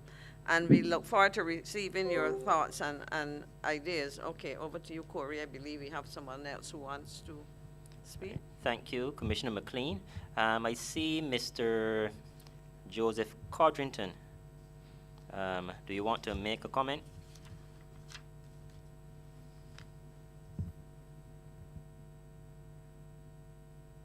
Yes, can you hear me? Yes, we can hear you. Give me a second, please. Yeah, I grew up in Barbados. I never voted. And then I live in Michigan. And just recently, 2008, voted for the first time in my life. So I do not, and I think this is why there's some reticence in not being able to hear from diaspora people here in the U.S. If they're like me, I don't know how Parliament works or anything. I just knew it was there. I never participated, so I didn't know that. But being here for a number of years now, I pay a keen interest and observance in what's going on in Barbados, because at some point in time, I plan to be in Barbados. That's the goal. So I would like to be involved in something like this and be able to vote. I like the ideas that were put forward, but I think the reticence in terms of people in this environment coming forward and saying, I want to vote. I sent out something to maybe 30 friends that live here. They're all from Barbados and they live in various parts of the US. I don't see any of them on here, but I sent something to them. And I got one response that said, I don't trust the political system in Barbados. So they didn't come on. So I think having a representative that could disseminate information that they can look at electronically to kind of keep them informed what's going on in Barbados. We are following, we know what Barbados is doing, but do we know the everyday workings and how it goes? Are we influenced by what we saw as youngsters growing up and don't really know what's going on now that we're adults? Because that was me. And so I think you're getting the reticence or the hesitation in someone from the U.S. who's part of the diaspora coming forward and saying something or speaking. So at this point, I'm observing, listening, checking into everything, and we'll make some moves from there based on when we establish a person that's a representative, and be quite glad to go on electronically and vote for whoever is doing what's right in Barbados. And that's my piece. Thank you, Mr. Codrington. I was quick to suggest that you can follow what happens in Parliament in Barbados. The Parliament of Barbados has a website, and you can actually follow live debates in both the House of Assembly and the Senate. Traditionally, the House of Assembly meets on Tuesdays, and the Senate meets on Wednesdays, but they may alter those days depending on the exigencies of what they're debating. But you can also identify you know, the legislative agenda, because they will have what the order paper spelling out what has to be debated, and you can also go back and look at all debates. So I encourage you, as you've indicated, you're paying more attention now to what's happening, to maybe follow some of those debates, which will help you to understand some of the issues of the day. Over to Corey for... Honorary Counsel Glenn Clark, High Commissioner Glenn Clark is with us. You have the floor, sir. Yes, good afternoon. Good afternoon to the commissioners, to my good friends, Sir Richard and Sir Roy, and of course, Liz and Maxine McLean. I want to say you all are doing a very good job, and I believe that there are many people who are following you online. However, there are so many, like the last caller, who sometimes do not want to participate in the process. And of course, I want to remind all Barbadians that we were given the right to vote some years ago, which our great-grandparents fought for and really enjoyed. But in recent times, several persons do not exercise that right. And of course, the question is, how do we get our people to participate?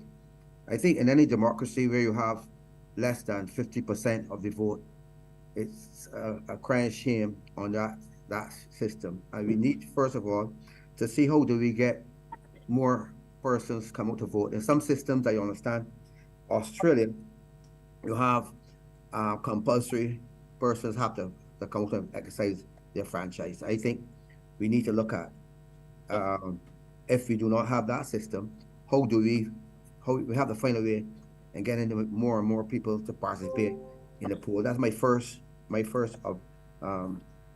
look at it. Secondly, I want to say that the question of first past the post system that has been in place for a long time is still a good system. It is a fair system. I do not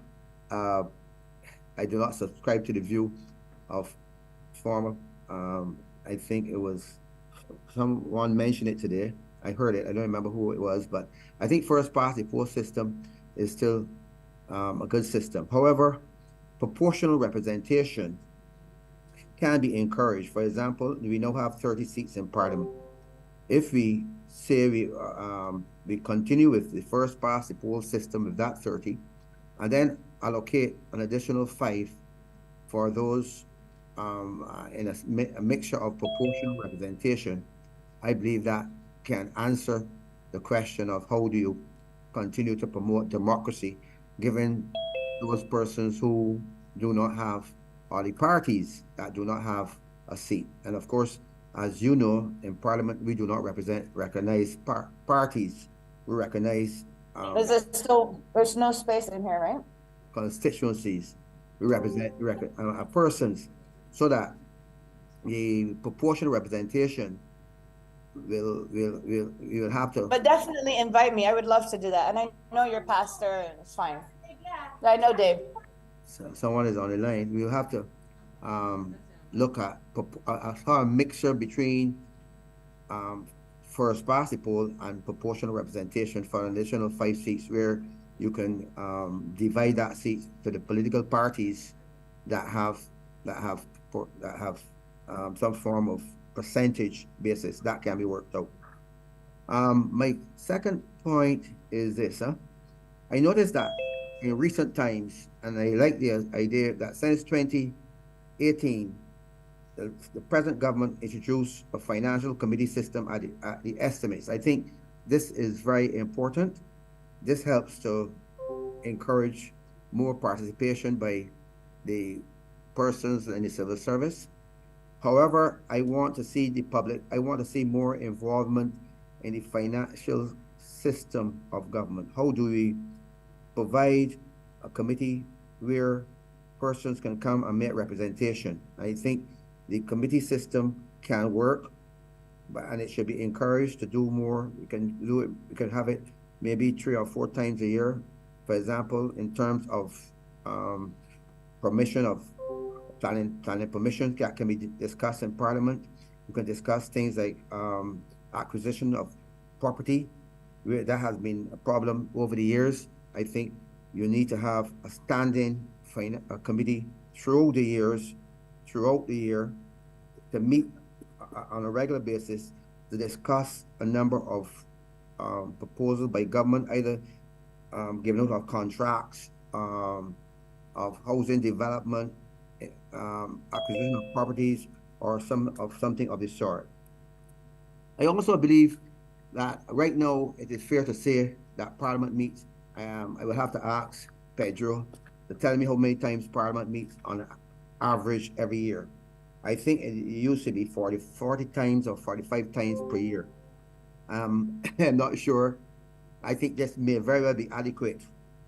May very well be adequate if it's going to meet 45 times. I know in some years it didn't meet as much, but I think we need to set a deadline or a sort of average how many times the Parliament is supposed to meet. And my final suggestion is, in terms of diaspora, I like the idea that was raised by Ambassador Thompson, the diaspora representation. I think we need to have diaspora representation. I have raised this matter before. It was found on, but I think we need to look at, not necessarily one, Liz. I think we need to have at least 2 of them, one for North America and one for Europe and Africa maybe. But again, I believe I would not necessarily put the diaspora representation in the Parliament. I think we can put them in the Senate and the Commission and the committee. The whole notion of how do you appoint senators can be looked at. I think, as you know, 21 can go from 21 to 23, where you have a diaspora representation in the Senate. So those are my take on it. I also believe that giving parliamentarians more resources is important. I served in Parliament for over 25 years, as you know, and I noticed that we were able to give representation, more allowances to parliamentarians in terms of office staff, office, and so on. I think we need to do more of that. I think parliamentarians should be a full-time job as well. Once you're elected to Parliament, then you should,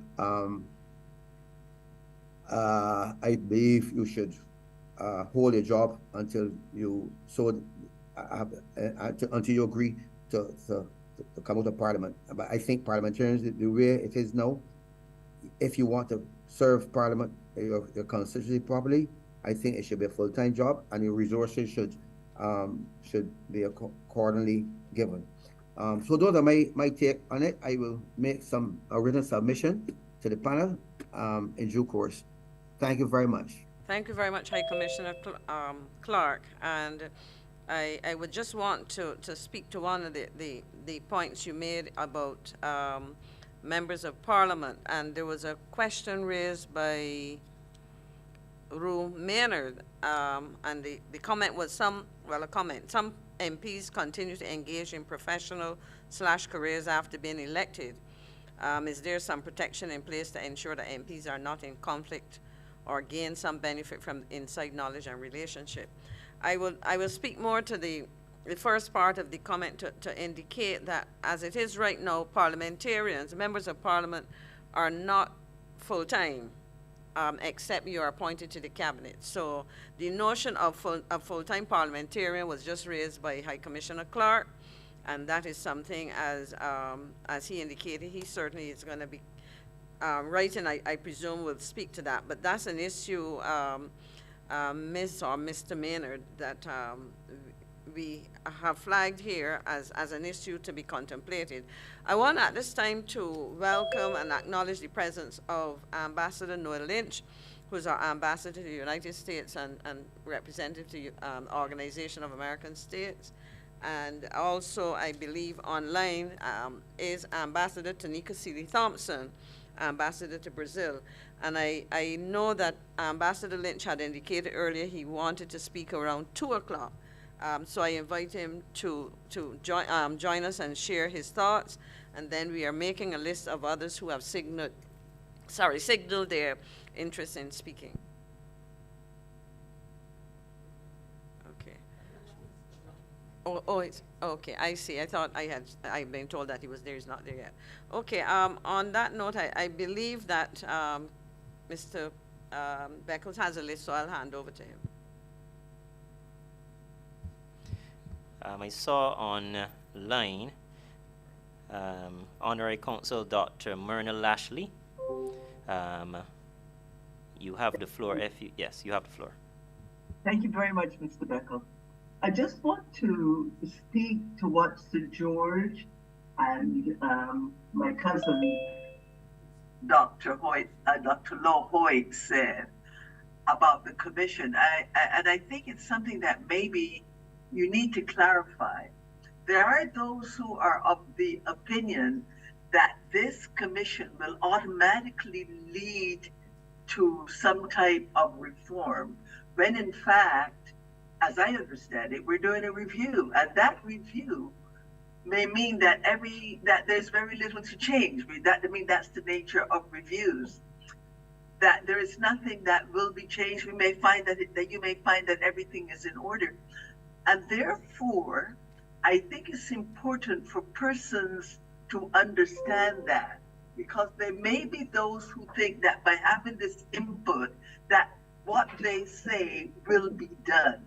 And I think we need to emphasize that, in fact, what we're doing here is a review, and that it's not necessarily going to lead to all the changes that people may or may not want. For me, that's extraordinarily important. I also want to say that, as I have indicated, that I certainly agree with Mr. Wickham. You do not want to have, for the want of a better word, outsiders dominating the political process of those who live within the country. I do not feel, I live outside, and I do not feel that I should have the same say as those who live in the country with the everyday circumstances and vicissitudes which one has to face. So I certainly agree with having a representative, but that representative, as has been stated, should live within Barbados to represent the diaspora. But even that has issues. I don't know if that person is how you're going to set it so that that person can really represent all the different issues which are going to be brought up, and the personalities and the demands. As far as what High Commissioner Clark just said, is something he said has been bothering me for a while, and that is the permanency of people's employment when they become MPs. I don't believe in part-time MPs. I do believe that when you become an MP, that is your job, and whatever funds you have should be put in trust. Someone else should be running your business. You should not be doing it. because we run the risk of people using the necessity to make a living by using inside information to promote themselves. Pay people a decent salary, have it be a full-time job, put their assets in trust, in a blind trust, let someone else manage their affairs until such time as they decide to leave Parliament or they are unelected by the populace. And therefore, I thank you very much for your time. Thank you, Dr. Lashley. We have Dr. Brown, Honorary Consul in Houston, Texas. Well, I had actually taken my hand down because the question and consideration that I had was presented by Mr. Clark, which was my concern, and I do agree with the concept of having a representative. That actually answers the question I had earlier, or the suggestion. My only issue with, or the question I had, it was really a consideration, was essentially exactly what Mr. Clark said. That was the volume of people that are abroad. I'm pretty sure there are more Bajans abroad than there are in Barbados. And how do you handle that? The logistical challenges for that, to represent literally thousands and thousands of Barbadians abroad, that would be, I see it, a great challenge. And that's really what I was going to bring. That was my question. I think I don't have an answer for it at this point, but I think it's something that we have to really give consideration to, because I am sure that there'll be issues with respect to what someone wants to be presented or how they want to be represented as opposed to others. I do like the idea of more than one representative, even if it's, as was said earlier, for USA, England, etc., or Britain or Europe. Anyway, that was what I wanted to say, and as I said, I got my fire was kind of toned down a little bit. Thank you. Thank you. I saw Ambassador Seeley Thompson, the ambassador to Brazil. I believe you had your hand raised.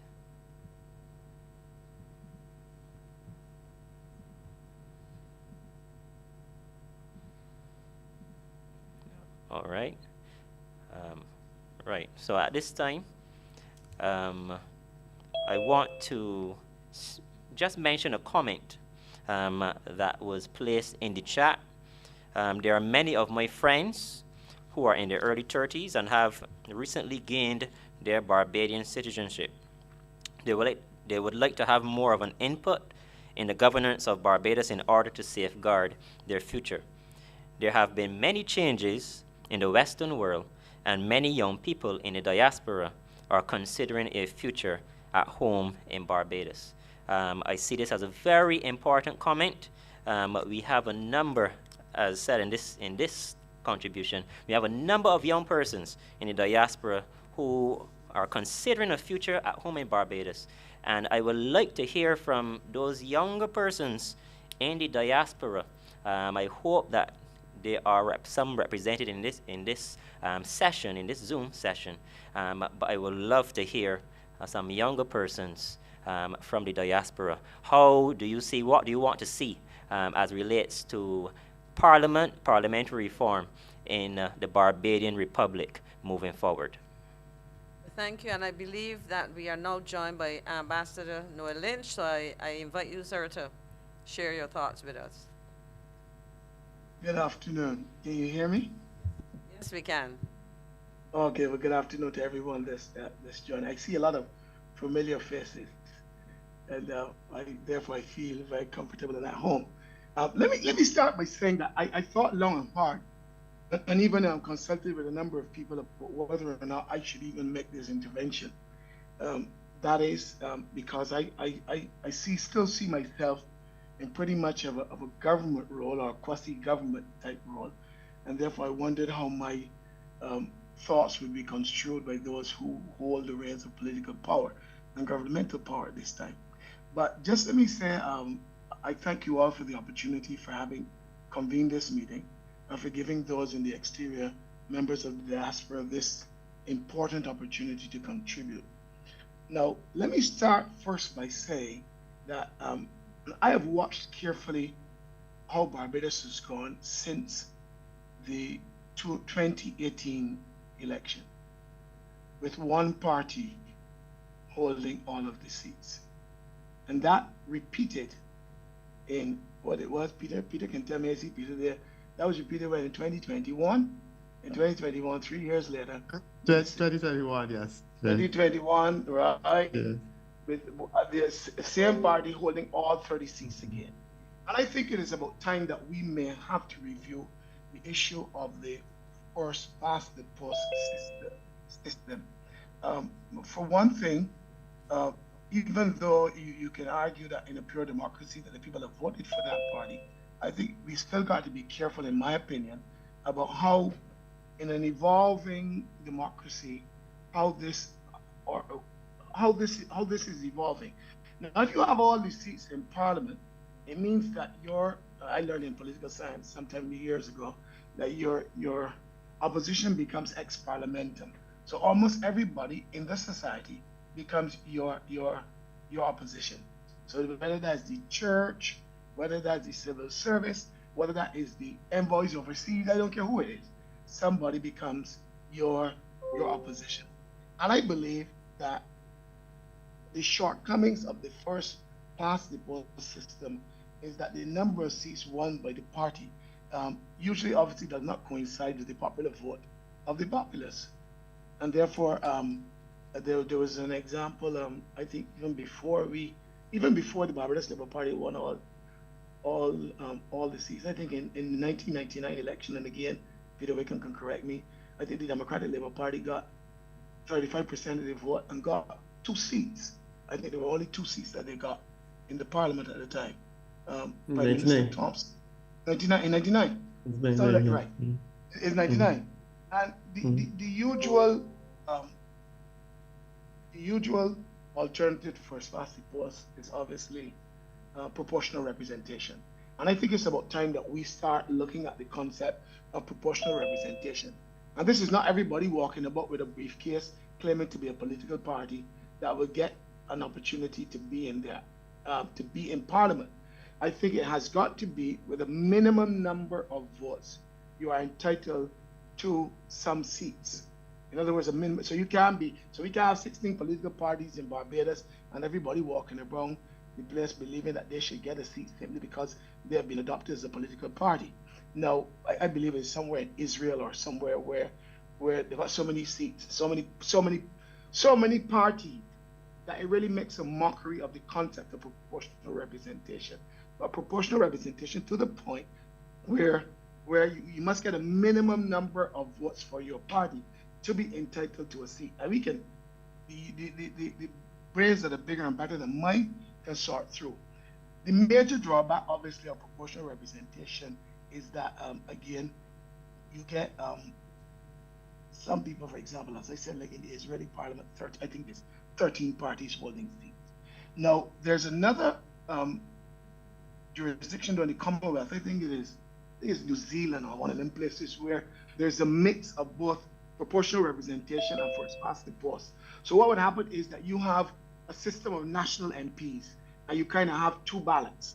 So this is what happens. I vote for the person who represents my constituency, but at the same time, I also can cast a vote for a number of people that the parties can put up who are not, these people are not linked to a constituency per se, but they have a say and they will be in Parliament, and every party puts up their people, and then based on the number of votes that you get, then you can determine the proportion of how these people are put into the Parliament. Now, I believe that we have long passed the day when I guess the Westminster system has worked well for us, but I think we have now created we can now come to a situation where we need to think more clearly about how we're dealing with it in a small jurisdiction. As a former MP, I can also tell you that I also believe that the Barbados needs more seats. My opinion is that Barbados needs more seats. The personal touch needed to represent a constituency in Barbados and in small jurisdictions demands a lot out of your time, and particularly in a situation where you must be a member of the legislature to be a member of the executive. I believe you've also passed that as well, because this is what happens. You become a member of parliament, you become a minister of government, and people claim they don't see you, you don't represent them well, they don't get enough of your time, that kind of situation. I believe we have now reached the point where we must need to start looking at getting people in the executive that are outside of the legislature. And therefore, a certain number of cabinet positions can be given to people who are not in the legislature, but appointed obviously by the prime minister and by her, by him or her, their government. We also need, in my opinion, to really look at expanding and using more seriously the parliamentary committee system. Including people who are non-elected members of parliament. I've always felt that you bring in a appropriations bill to parliament, and only those that are in the parliament really have a say in how the appropriations bill goes. And I believe that there are expanded roles for people who have particular professions within our society that should have a role. And therefore, again, that tallies back to what I'm talking about, the proportional representation in the national MPs. The parties can then pick people who are, for example, an accountant, an engineer. Shouldn't some of these people have a say over issues that are going on in the country, but are not necessarily tied as constituency? These people can serve in the executive. You don't have to be a member of the legislature to serve in the executive. The committee system can also be used more broadly to ensure that when we, I don't like 100% the United States system where every single person that is appointed to every single position in government literally ends up in front of a committee. Some of them is just a passing through. But I do believe that more people need to have a say in the appointment of senior officials in our country outside of just maybe the prime minister and the leader of the opposition. Although sometimes even that doesn't work the way which it's supposed to work. I believe that we have now expanded the role of the appointment of judges. I believe that that even though the prime minister does have the final say, that judges are now subjected to having to apply, having to go through a committee or a system to be chosen. There's also a need for us to look at another way of strengthening our democracy is to provide an ongoing citizen participation for us in government. It is simply not enough to cast a ballot every 5 years. I think there are several mechanisms all over the world that you can utilize. Issues of recall, for example. If you are not representing my interests well, I believe there should be some system for me to be able, during the intermittent period, during the period of the 5 years, for me to come back to the electorate, to be able to say, listen, John Brook, Peter Wickham is not a good MP. I don't see him at all. He don't serve me well. He don't do anything. Or no elect for that matter. It doesn't only have to be Peter Wickham. And it is about time that we find a system of recall to be able to say that this person is there. And let me say, there are several mechanisms. Modern technology is also can also easily facilitate this. And I'll say one other thing.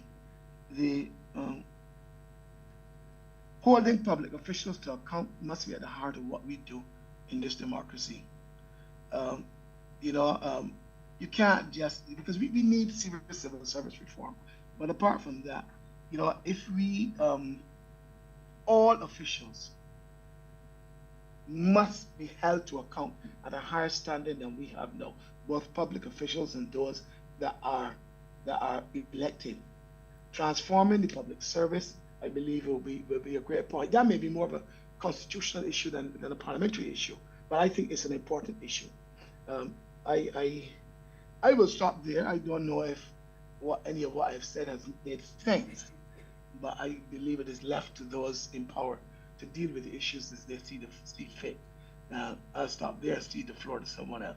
Thank you very much. All for this opportunity. Thank you very much, Ambassador Lynch. And based on your initial comments, I where you signal a bit of a hesitation, and you mentioned that I think your words were that you still see yourself pretty much as a government.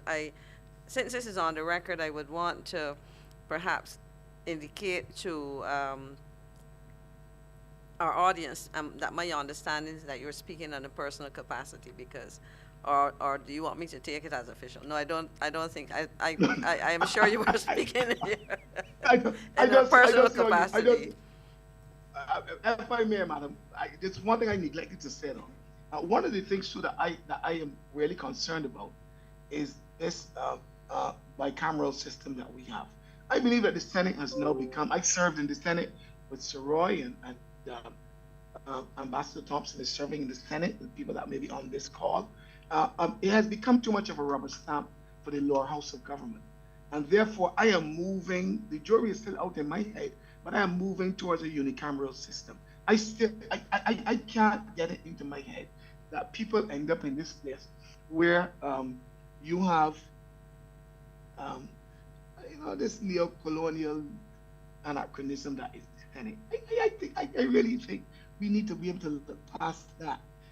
Barbados needs more seats in the parliament, because that way you give more of the personal touch that I'm talking about. And also, you get more of an opportunity to get more people in. Barbados we need about 40 seats, maybe 45 seats in our parliament, because we just don't have enough people to be able to deal with the issue. And I believe if you are able to do that, I can see, Barbados' democracy growing and improving. But that's where I am. And Ms. McLean, you can take that as a personal comment and not one coming from any government official. Thank you very much, sir. And with that, I will call on Ambassador Tanika Seeley-Thompson, our ambassador in Brazil, to share her thoughts with us. Thank you so much. Good evening, good afternoon to everybody.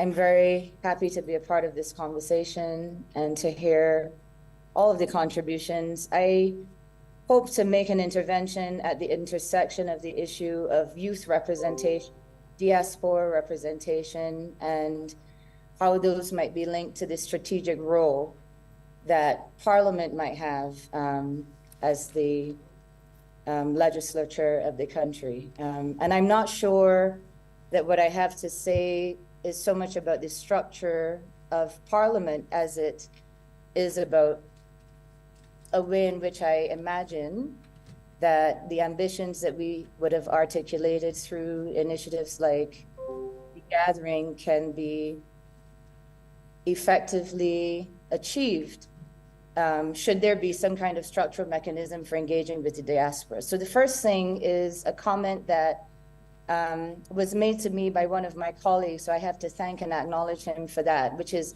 we need, if we are to move towards having permanent or some kind of diaspora representative in Parliament, to make the very clear distinction between what is diaspora and what is a descendant community.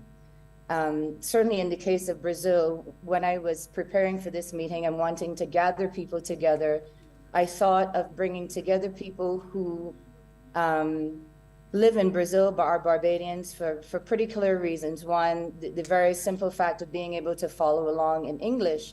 But then it occurred to me that there's so many people in the community who don't necessarily speak English, but who are very interested and engaged on this topic, and indeed who want to make a contribution to the development of, and to engaging with Barbados and Barbados's future writ large. So making that distinction in the role and making sure that there is some attention given to this question of the descendants of Barbados who live in non-English speaking territories.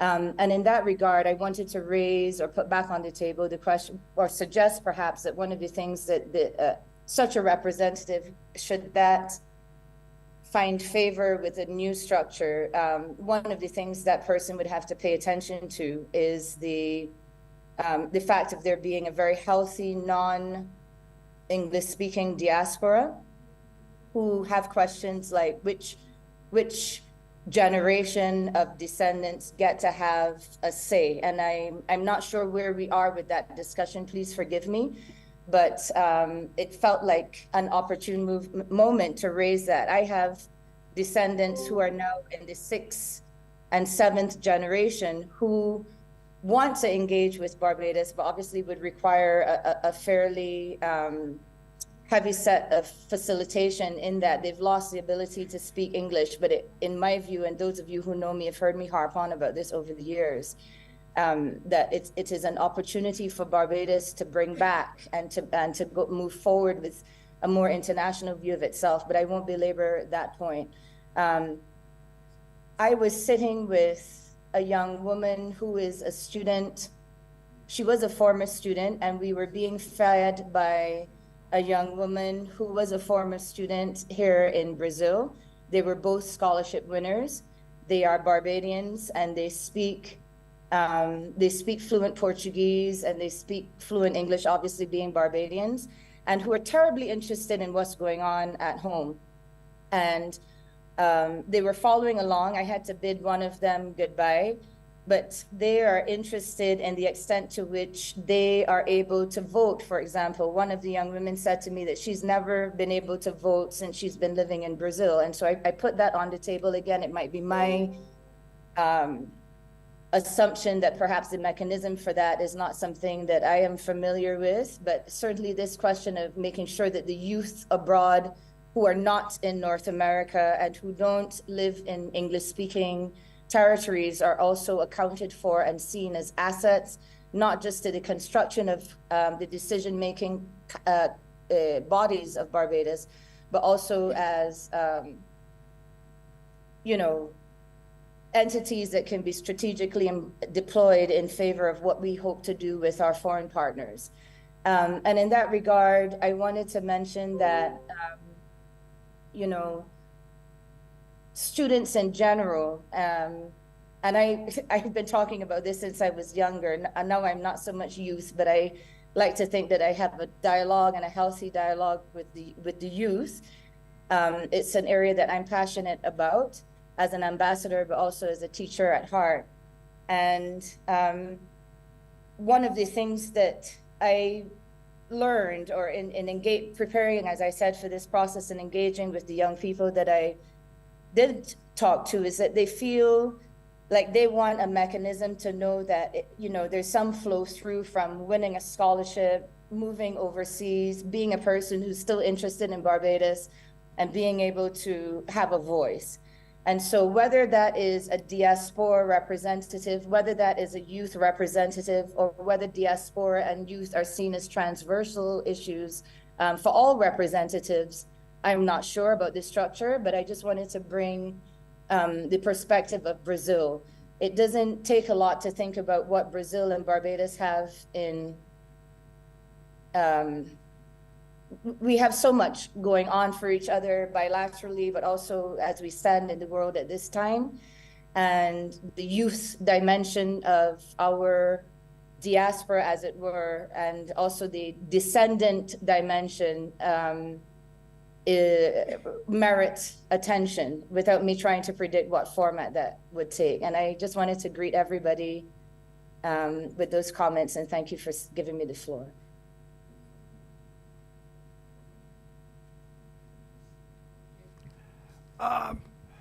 Ambassador Silly Thompson, thanks very much. My name is Richard Ishmael, and this is William Chandler. We will be chairing the next hour or so session. As you can hear, I have a bit of a laryngitis, so Dr. Chandler will take over the lead over the next hour or so. Thank you. Thank you, Dr. Ishmael, and good afternoon, good morning, good afternoon, night, evening to everybody. I hope you're having a most salubrious day.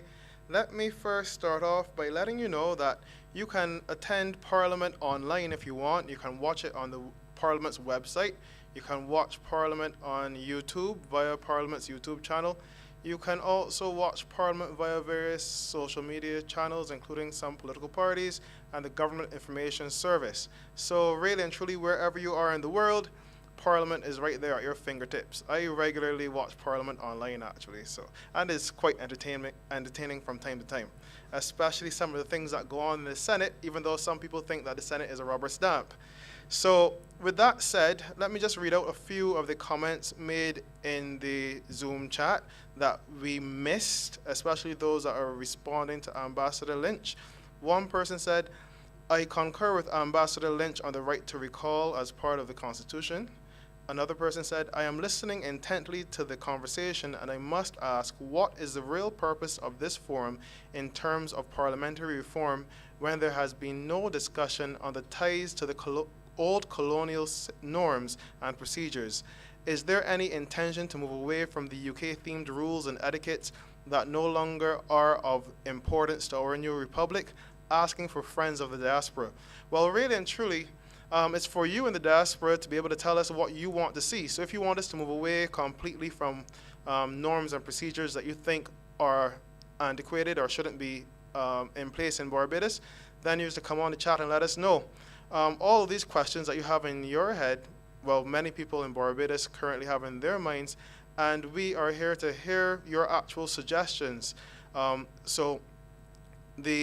In terms of the first question, it also corresponds with what Sir George was saying in terms of the nature of us becoming a republic and the extent to which a parliamentary system is intertwined with becoming a republic.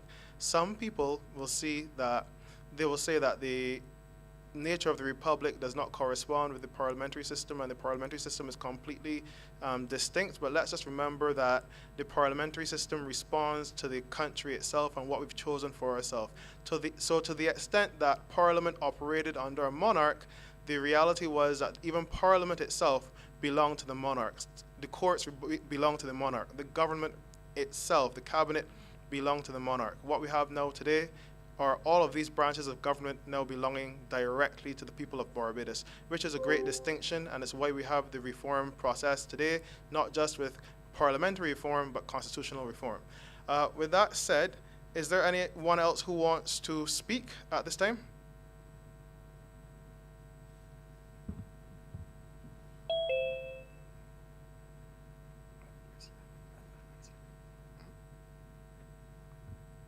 Hello.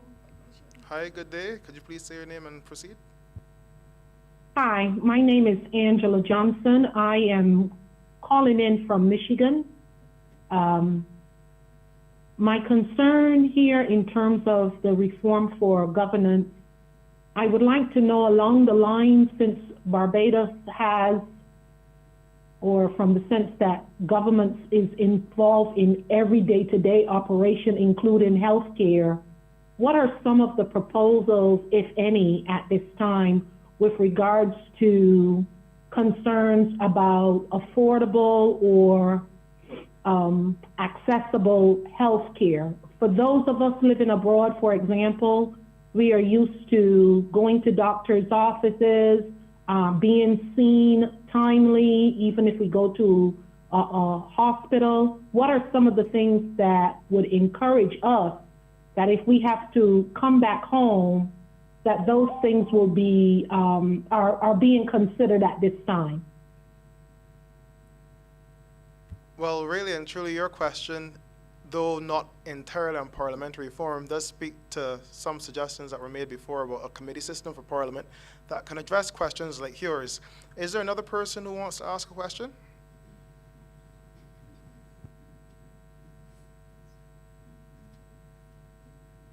I see someone with iPad 3 with a hand up. Yes, that's myself. I'm calling from London, England. And my question is... And what's myself's name? My name is Rick. Oh, thank you. You're welcome. I lived in Barbados up until 1993, so I've been away a while. And for the few times I've been back, you know, there's been a terrific amount of changes to the country, which is always good to see. It's progress and it's done well. And I'm very happy to see it's now become a republic. One of the things I would say is when I heard to the previous comment about if you've got a parliamentary system that have served the people and worked well, the old adage where it says if it's not broken, there's no need to fix it. Although modifications can always help. But the real question I want to ask you is when I was living in Barbados, it always struck to me the integrity of politicians. We've heard of politicians getting themselves in hot water and indeed having to spend time in prison and so on and so forth. What can be done about a parliamentary system where you have a register where ministers are obligated to note down and record any conflict of interest, and this is all parliamentarians, and a certain code of behavior or practices, and whereby if these codes are breached, they are subject to be recalled by the constituents to step away from the limelight, being a minister, a backbencher, a parliamentarian, if they break the code of conduct as far as ministers and politicians are obligated to assign to once they become a member of parliament. It's always been a concern when I lived there that, people would say that you would see a politician turn up for election time and then disappear. I'm not saying that that's the case now, but this would be an added protection to ensure that when people hear about these things happening, there's a level of transparency from politicians, and also we get politicians of the highest integrity beyond reproach. Is there any reforms that can cover that as far as things stand at the moment? One thing I love about Barbadians is that they often ask questions but make statements at the same time. So I think in the questions you were asking, you were really suggesting the things that you want to see. Let me just say as well that over the last few months, we passed the Integrity and Public Life Act in Barbados, which will at some point be proclaimed and address many of the things that you're asking for there. For the record, I am going to note that many of those questions that you put to us just now had nuggets that we can take on as propositions to be able to intertwine in our conversations for reform. Let me also note that, interestingly, I was looking up that quote today about if it's not broken, don't fix it. And like many of these adages that we have in the world, they often are shortened versions of longer sayings, and this one actually goes towards the historical reality that sometimes you find governments fixing things that do not need fixing and then leaving things broken that do need fixing. So in this case, there was a question before about whether we need parliamentary reform at all. And the thing is, we are doing a review, but to the extent that we become a republic, there are going to be some things that will need to be changed to better reflect the Barbadian populace. Even that conversation that we're having right now about the participation of the diaspora is of extreme importance. Think about it this way. We had a situation in the constitutional monarchy where someone born somewhere else had more of a say than Barbadians living abroad, and that person was actually the head of state. So we've removed that person, and now we're having this conversation about the diaspora having full participation or some participation in the parliamentary system. If we were to leave the system entirely as it is, then the diaspora would have no say at all, and we would end up with them having even less of a say than past monarch of Barbados who was from somewhere else. I see someone else with the name S having your hand up, or sir, did you want to speak again? I see your hand up. Sure. Yes, my name is Sam Clark, and I'm calling from Brooklyn, New York. I'm calling with regard to the diaspora rights to vote, right? Many of administration have come to New York and proclaimed that they will recognize our right to vote. Governments came and governments went, and nothing has been done. In this new constitution, would it be imperative that that we in the diaspora have this right to vote? I mean, Barbados is a country that had, over 350 years of parliamentary democracy, right? And a country like Afghanistan came on the scene for 20 years of democracy, and Afghanis could vote all over the world. So if we have such a system, why is it not that they just blow back and people making statements about being dominated by outsiders, when in fact the diaspora contribute tremendously financially to Barbados GDP, right? all right? So I don't understand when people make those kind of statements, pure red herrings, because if you're going to say and others, oh, we can't have the right to vote because it might be some kind of skullduggery. Well, no, we have consulates here that do great work in repair and renewing our documents, etc. So there's nothing wrong in us having an easy vote. It's easily done. I don't understand why there's this pushback by some there outside interference. There's not outside interference. We have just as much right. And we do businesses there in Barbados. So it's very important that we play an integral part in the development and the continued development of Barbados. So I am very strong proponent of the diaspora having the right to vote, and also that the recall of elected officials. Also, everything you talk about the transparency legislation, good step. Got to go a little further though. It must be not for a commission to look. It must be public to go and see anytime they need. That's my 2 cents in this matter. Thank you. Thank you for your 2 cents. It's hitting like $1. So with that said, let me ask you this question. How do you see the diaspora voting working? Like, how would you envisage it working literally on the ground?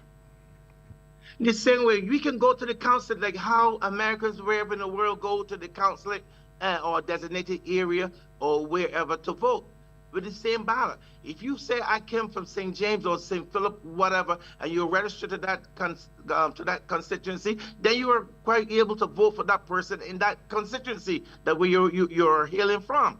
This is a simple process. This is not rocket science. This is not reinventing the wheel. So what happens then if the constituency of the diaspora that says it hails from St. Philip is larger than the entire population living in St. Philip? What do you do then? What the point is not about it being larger or other. If you're registered to a constituency, and then you could vote for that constituency. It happens now if you're living there and in a constituency, they got bigger constituencies than others. They're big or small. And the ambassador made a very good, interesting point that there's a need for more constituencies in Barbados because he really cannot cover the bases and serve those people the constituency. So that could be amended too as well. You know, I'm all good for that, but I'm saying this is an easy fix to allow us to vote. Simple. So there's no logistical nightmare. I hear you about that logistical nightmare being a dream of yours. So this is my last question to you, which is, how do you feel about there being this one representative for the entire diaspora? No, you can't have one representative. The diaspora is too big. How the diaspora, you have like... But I thought you said size doesn't really matter, it's just the principle. Wait. I'm talking about increasing. You're asking me about one representative. I want more than one representative for diaspora. There's a suggestion made that one could be for Europe, one for America, and South America or whatever it is. But the point is you can have a regional, say one for Europe, one for North America, or two for North America, one for Canada, and one for the United States. Something like that. But don't come and say that, oh, it's too big. Maybe Barbados is bigger than that. It's time enough that this should have been done a long time ago. There was nothing that was stopping this other than political machinization. We should have been voting a long time.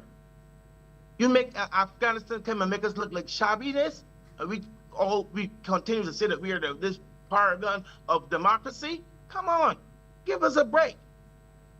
Okay, thank you, sir. Thank you for your passion. Let me also say that to the best of my knowledge, no one has gone and promised the diaspora the ability to vote. But even if they did... No. I'm going to correct you there, sir. Okay, go ahead. I'm saying I have been at many meetings here of various elected officials coming to New York. I'm promising the diaspora, oh, yes, we can get you all right to vote and we can work on it. Oh, then they'll say, oh, we didn't have enough vote. We got to get 2/3 majority. Now there's no 2/3 majority. There's a total majority. So what's the excuse now? There are no excuses. What is the excuse? That's what I'm saying. There's no excuse. And I'm passionate about it because we've been fed this story too long and being put up there all the time and never, ever follow through. And sir, may I ask a question? If you Sure, do you not, may. if you do not have a home or business in Barbados, what constituency are you going to vote in?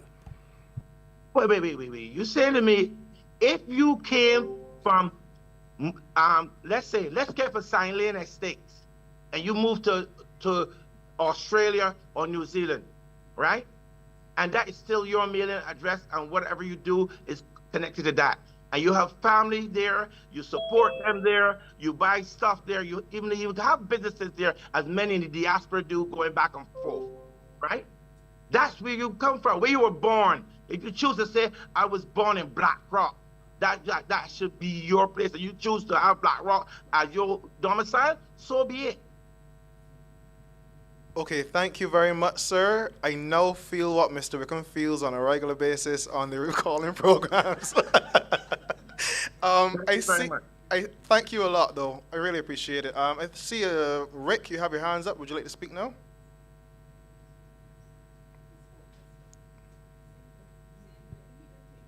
Oh, so Rick, you didn't take down your hand and you have yourself muted. Did you actually want to speak, or should I just go on to the next person? Oh, sorry about that. Sorry, this technology is a bit new to me.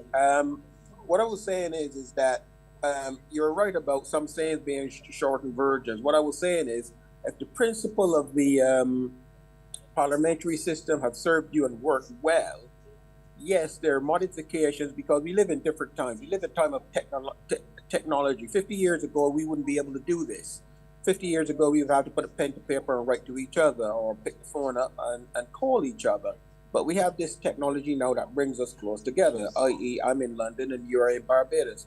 But one other thing I would like to add is that if you're going to bring forward this parliamentary bill, make sure it is fit for purpose and not left with a lot of lingering loopholes to make the whole thing untenable. And that is the only concern about your rebuttal to myself, is that when you bring forward this integrity bill that you just mentioned, that it is fit for purpose and it effectively bring to light. And what I was talking about is a member's register. So any conflict of interest, they have to know it down. I.e., if they're a minister for a certain department and they take a gratuity or whatever, they have to note it down. And if it break the rules, then they are subject to scrutiny and they have to take responsibility. And that means that they're expelled from the party or the parliament. Then they have to go back to the people, and the people will decide whether this person is fit to represent them going forward. That's all I wanted to say. I'll take my hand down if it's still up. Thank you for the opportunity to speak. Okay, no problem. You're welcomed. Your hand is down now, so you're good. Are there any Great stuff. Are there any more people who would like to speak right now? Before I go to read some more of the comments. In the meantime, let me just read another comment.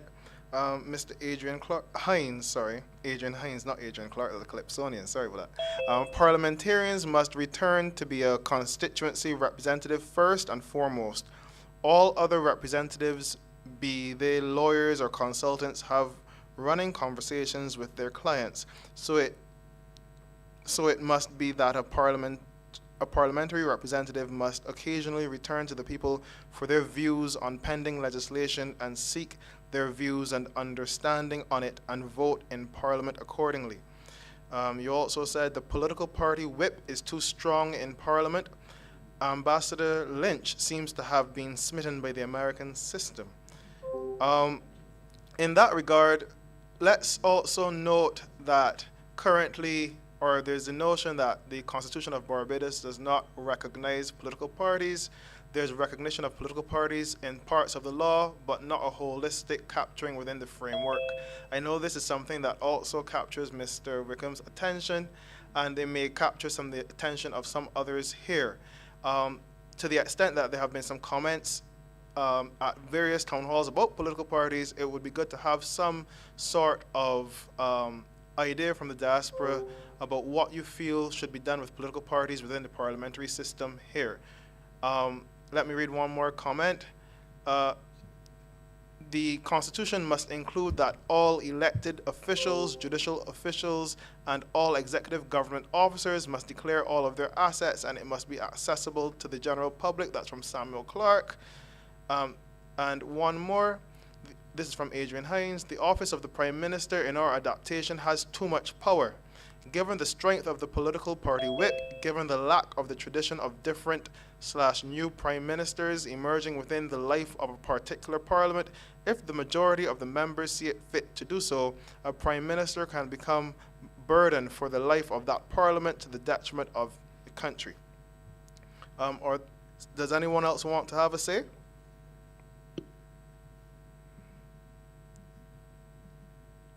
I'm not seeing any more hands at this point in time. Let me just reply then to that last comment from Mr. Hines.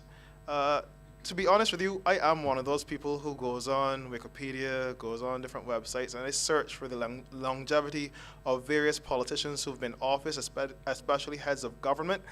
And to be very honest with you, Barbados has had a healthy turnover of heads of government over the years, especially since independence. In fact, since the introduction of cabinet government before independence. We've had prime ministers come, we've had premiers come, and premiers go. We've had prime ministers come, and prime ministers go. And we have had extremely stable government, and I don't know the extent to which you can say that prime ministers have been burdens onto the people of Barbados. Since I'm here sitting with the Parliamentary Reform Commission, that's as far as I'm going to go with that one. But what I will say to you in relation to that is that at the end of the day, what we've seen in the parliamentary system is that the people of Barbados have had their say on the government of the day. And whenever the people want the government in, they're in. When the people want the government out, they're out. There's never been a situation where we've had governments that have been burdens onto the people. One more comment says from Clark's Panama, says, I am in agreement with the intervention of Ambassador Tonika Seeley Thompson on how to facilitate voting from the diaspora. And there's one from Adrian Hines. I am not for diaspora voting. There are way more persons with Barbadian citizenship living overseas than at home, and that they can have a deleterious effect of the functioning and good governance of the country. So what we have now is obviously a difference of opinion between some people in terms of the extent to which the diaspora should be allowed to vote in Barbados. Mr. Samuel Clark, you have your hands up. Would you like to speak again? Yes, thanks for the opportunity again. There's a great book written by Lani Guinier called Tyranny of the Majority. That's a book should be assigned for reading by the Commission to look. Called Tyranny of the Majority, and proportional representation, which I think must be one of the avenues looked at in the new Constitution. That's all. Thank you very much. Okay, thank you. But when you say it should be looked at in the new Constitution, looked at for what purpose exactly? No, the purpose, if you want to see how tyranny of the majority rules, and these are proportional representation, right? Or the lack thereof, right? And that is a book that should be read so you can get an idea of what proportional representation will do for a healthy democracy. So you're in favor of proportional representation then, right? Sure. Yes, I am. And that's because you think it would have a more stable government? You don't know that everybody will feel that they have a right to say in the process. You know, you can't just get first past the poll is something that's so yesteryear on a colonial legacy that needs to be done away with. First past the poll doesn't do anything. Look what first past the poll have done. If we had, let's say, 50% of the people voted, right? How much people left home, right? So do you mean that they don't have a say, right? So, you know, it must be looked at. It's serious like that. There's another part of local government that must be involved. The Torn Commission has a very good review of local government being implemented within the Constitution, and I think that should be added in the Constitution, because if you bring it through Parliament, it can always be done away with by another party in power. But when it is constitutionalized, it is there, enshrined for us and everybody all the right. Local government is another way to go if you don't want to open up the idea of more constituency. As the ambassador Link said, it's so big and they don't have enough time. So local governments can play that, can bridge that gap. Okay, thank you very much. In relation to local government, that is part of what we've been dealing with as well. If other people have comments that they want to make on local government, please go ahead. Mr. Andrew Reid, you would like to make a comment? Yeah, thank you, Speaker. Yeah, first of all, to probably repeat a few things that I said already and confer with them. Well, first of all, I'd like to obviously congratulate Barbados on being a republic. I didn't get a chance to say that before, and I'm well pleased with that. Again, I'd just like to reiterate proportional representation. I think it will be good for Barbados, and I heard one mention about additional seats being made. That would be also good, because in any political system, I believe there must be opposition. The few that haven't voted, there must be also a good opportunity to have good governance. So, and that thing. As in terms of, we were talked about overseas voting.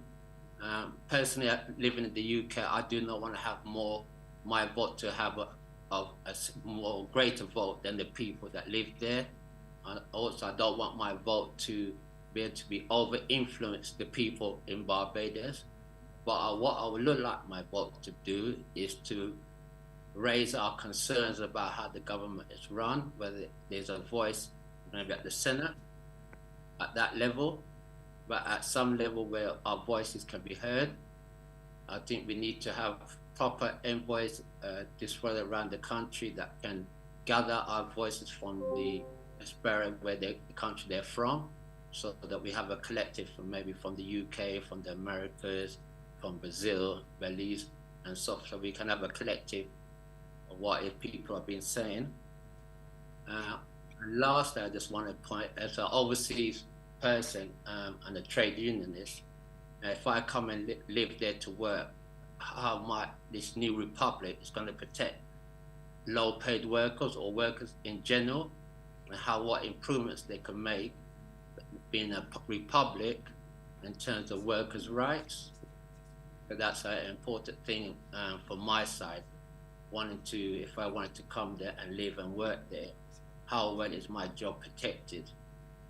Within the UK, we have strong employment rights, and I believe Barbados is moving towards that, but they are long way short of protecting workers. And that was it, and that is mine. I'm going to just make my contribution to that. Okay, thank you very much. Thank you. There's a comment made here that says the right for the diaspora to vote might come with them having to pay taxes into the Barbados Treasury, no matter where they live in the world. No taxation without representation, right? So no representation without taxation as well. It actually is a principle that comes from Barbados 100 years before America. So putting that on the table for you all to consider. Dr. Lashley, would you like to speak again? I know your hand is up. You just took the words out of my mouth. That was exactly my issue, is that out of Barbados came no taxation without representation. So are people who are advocating, and I'm being repetitive because you just said it, but are people who are advocating that the diaspora vote, are they looking at rights and responsibilities? One thing to say I have the right, but then you have to, do we have the responsibility of paying taxes? And are people prepared to pay two sets of taxes? The taxes to where they live and the taxes to Barbados to ensure the right to vote. It seems to me that it's a rights and responsibility issue, and I don't know if this has been thoroughly considered, and I certainly think it would need to be thoroughly vetted if we were to go down that route. Thank you. Thank you, Dr. Lashley. Just 1 minute, please. this is a point that we would like everyone to consider. So if you have comments on this or any other points, please go ahead and make them. Universal taxation is a key feature in some countries, such as the United States of America, and of course they have diaspora voting as well. There is a comment here about it says that the diaspora contains different constituents. Some have never been to Barbados. Should they have more of a say than someone who lives there? Only U.S. citizens who pay taxes get to vote. Afghanistan doesn't have a democracy. Are there any other people who would like to have a say? I would just like to respond back to about paying. I don't mind paying as long as I know that it's going to go towards better health care, better workers' rights, and better road systems. Okay, I don't think if we're going to vote and be part of it, I don't think we outside wouldn't mind paying a small fee for that privilege. If it's going to make the people in Barbados, especially when we visit, healthcare, workers' rights, and so forth, are much better and are improved on a yearly basis. If that happens, then I will gladly willing to pay a few pounds towards it. Thank you very much. I think many people here, especially those in government, would welcome your few pounds. So, sir, you congratulated Barbados on becoming a republic, and like I did at the Barbados Community College Town Hall with the young people there, I asked them, how do they feel about Barbados becoming a republic? Is it material to them? Do any of you all have like a strong sentiment in terms of us becoming a republic? Like, what does it mean to you? Sir, maybe you'd like to go first? I don't know, since you did the congratulations earlier. Myself? Yes, please. Yeah, Well, I'm glad that you have independence. Independence is something that a lot of countries want. Born in the UK, we have a royal family here.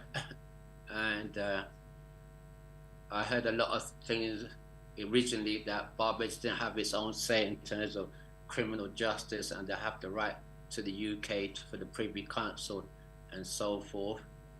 So I'm happy for you to have true independence now. I don't know what that will look like in the future, but I hope that it gives you the opportunity to gain further economic support from diasporas from abroad. It helped us to strengthen what Barbados is all about, and its history, and its legacy, and its contact with Africa, and that connection. So it raises great opportunities at the moment for the Barbados, I believe, in being a complete independent. Okay, thank you, sir. Just to note that not only is Barbados a republic with a president as head of state, but we're also a member country of the Caribbean Court of Justice in both jurisdictions, the original jurisdiction under the revised Treaty of Chaguaramas, and the appellate jurisdiction. So the Caribbean Court of Justice, a completely Caribbean court, is our highest court. Ambassador Seeley Thompson, would you like to speak now? Yes, thank you. Just to say that from my perspective here in Brazil, the fact of us being a republic is extremely important to our brand. It's very important to the way that we are recognized here. The news about Barbados becoming a republic resonated incredibly throughout Brazil. And I think that the question of the decolonization of the systems that constitute government, legislature, and so on. A comment I wanted to make earlier is that oftentimes we might not know that something is broken because we're so used to it. And we might not recognize the extent to which some things might be influenced by a system that was designed for the colonial design's purpose. And in a certain sense, I suppose my point is that the process of decolonization is one that will be ongoing. I don't think we can be expected to even recognize all of the things that a structure that is to be fair to the fathers and mothers of independence, you know, there was a certain, there has been much evidence of the ways in which the decolonization process has been happening before independence and since. I think our educational efforts, the design of our syllabus is one of the things that where we can find concerted efforts to ensure that there's a certain amount of content that reflects who we are and, you know, where we want to be, how we want to be seen. Of course, there's always work to be done. A colleague just referenced the more recent efforts to engage with Africa and the African diaspora and associated that with the fact of our being a republic. And I think those things must be more clearly yoked. And certainly the work of the Prime Minister to, on the international stage, to place Barbados's efforts with respect to calling for more fair systems of even international finance are, I think, in concert with everything that has to do with being the determiner of our own futures, of our own presence. And so I think speaking from the perspective of understanding decolonization, not as a process that happens just so because one declares oneself a republic, but as perhaps a more reflective and intensive process, perhaps one of the things that might be contemplated within the framework of this discussion about what the Parliament looks like is for that ongoing work of decolonization to be something that is of parliamentary import and in fact of institutional import across the board. That is what I felt inspired to say. I think the connection, therefore, between everything that has to do with gender equality, fair representation for marginalized groups, and the consciousness that we have around that is bound up with how we manifest our true sense of freedom in the world. And I would just take a moment to, I reference this a lot as I introduce Barbados and Brazil within my own speaking as the world's newest republic, because it helps many Brazilians to connect to the idea. Professor Hilary Beckles' lecture, I think it was at the Embassy of Washington where he spoke. And he said something that has never left my own consciousness, which is that Barbados, having been the place where the very tools of colonization and enslavement of human beings were developed to the extent that they were, to the extent that the word "to Barbados" becomes used as a methodology for spreading that system, means that Barbados, in seeking to be the freest country in the world now, has almost this ancestral debt. And this is, I think, something of great potency in the world. It has potency at the site of our international relations.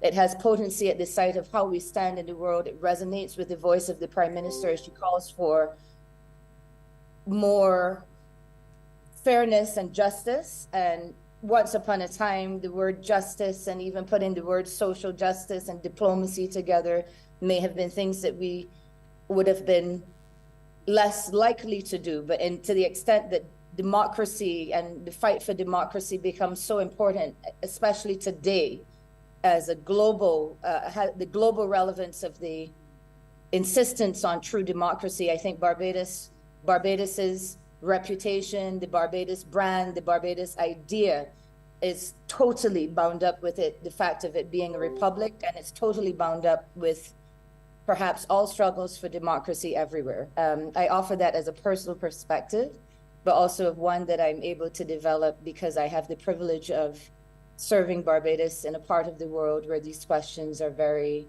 important. Thank you so very much, Ambassador. We are in now to our last 40 minutes. We are going to end at 4 Barbados time. We want to thank you for your very keen participation and encourage you to keep making your contributions. We've had over 200 people online at this time on the various channels, and people have been coming and going, joining various streams and coming off again. So there are quite a few people online. I believe that when we track the numbers, we're going to find that we had quite a few hundred people online over the course of the day. You've heard me more than once this evening, so I am not going to lead this session. I am pleased and honored to have with me the Clerk of Parliament, Attorney at Law, Pedro Eastman, and Pedro is the official secretary to the Parliamentary Reform Commission. You've been meeting the commissioners in 1-hour segments during this period, and Pedro is going to be leading this session. Good afternoon, Ambassador Thompson. Thank you very much. Good afternoon to all those who have joined us on this Zoom hall meeting. Good night to some, good morning to some. It's not very often that I get to lead Ambassador Thompson. Over the years, I've advised her and not lead her. So I want to thank her for this opportunity. And I want to say up front that when we're discussing parliamentary reform, and it's important to note that Barbados in this year is 384 years as a parliament. So we are really the third oldest parliament in the Commonwealth, a mature democracy, mature enough to undertake the reform of its parliamentary system. I know earlier one of the callers said if it's not fixed, if it's not broken, no need to fix it. But we still feel that as a republic, that the aspects of our system that we can reform, and we have started some of that reform ourselves. We this year appointed three standing committees, dealing with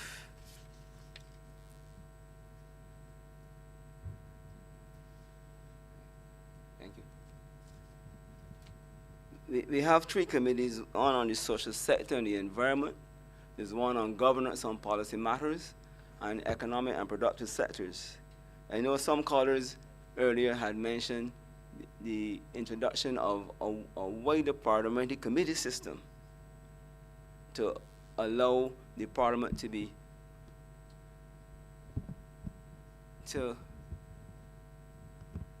I would say, to keep check on the executive.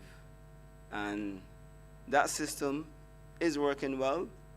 The question, and I know this was raised by Ambassador Noah Lynch, the whole question of a greater number of MPs, the whole question of should MPs be full-time. And the question would be, if we're going to have a full-time parliament, are we ready to pay for the democracy? Because a full-time parliament is going to require more pay and more remuneration for parliamentarians. I know this is a very sticky subject. Persons don't have very strong and good views on the political class, but the political class has been responsible, the two political parties over the last 50 years, for some of the most development, forward thinking that this country has actually experienced. And I think at some point in this process we have to give kudos to the political parties, for in a system that we followed closely very much on the Westminster system, we've still been able to deliver for our people much meaningful development. Now I think there's Adrian Hines who's asked a question. Go ahead, Mr. Hines.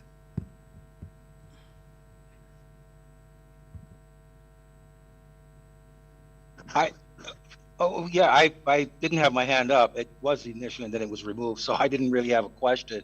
But now that I have this form, I guess I could put my stuff in there. The existing, to me, the glaring ridiculousness of what exists in the current parliament is that we have a cabinet that is so large that the parliament cannot exercise its responsibility, its oversight responsibility. And given that cabinet with its collective responsibility clause and the duality of parliamentarians serving as ministers clearly that oversight is lost.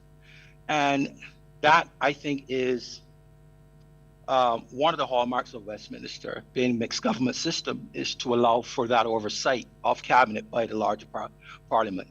So to Ambassador Lynch's point, that we need to really look at separating ministerial portfolios from Parliament. If you're a parliamentarian, you want to become a minister, you should be made to resign from that, so that Parliament can continue to have that oversight. Because in our adaptation of Westminster, we've given so much power to the office of Prime Minister. And Ezra Allen, in his column on the Record back in 2010, spoke to that awesome power of the Prime Minister, as he did he looked at the office of the President in the United States with regards to the office of the Prime Minister in a country like Barbados with Westminster, and he said that the Prime Minister has much more power, and we see that centralization of power. But then, for a functioning democracy, we should have that oversight capacity. So yes, I think for one, ministerial portfolios should be reduced. It should be mandated in the Constitution that it shouldn't be, it should be X amount. If portfolios have to be doubled up by one minister, then ministers should not be parliamentarians. That's it. Thank you. A very interesting comment, sir, because at the Commonwealth Parliamentary Association, there is a recommendation on benchmarks for democratic legislatures. And one of those recommendations is that the cabinet should be 1/3 the size of the parliament. Now, this is not a very popular benchmark with politicians, because if we had to use the Barbados situation, where Barbados to adopt this benchmark, it would mean we would only have 10 ministers. Now, there is a very interesting article put out by the UK Parliament on the size of Parliament and what do ministers really do. And one of the recommendations that came to the Commission from retired permanent secretaries is the institution of greater committees.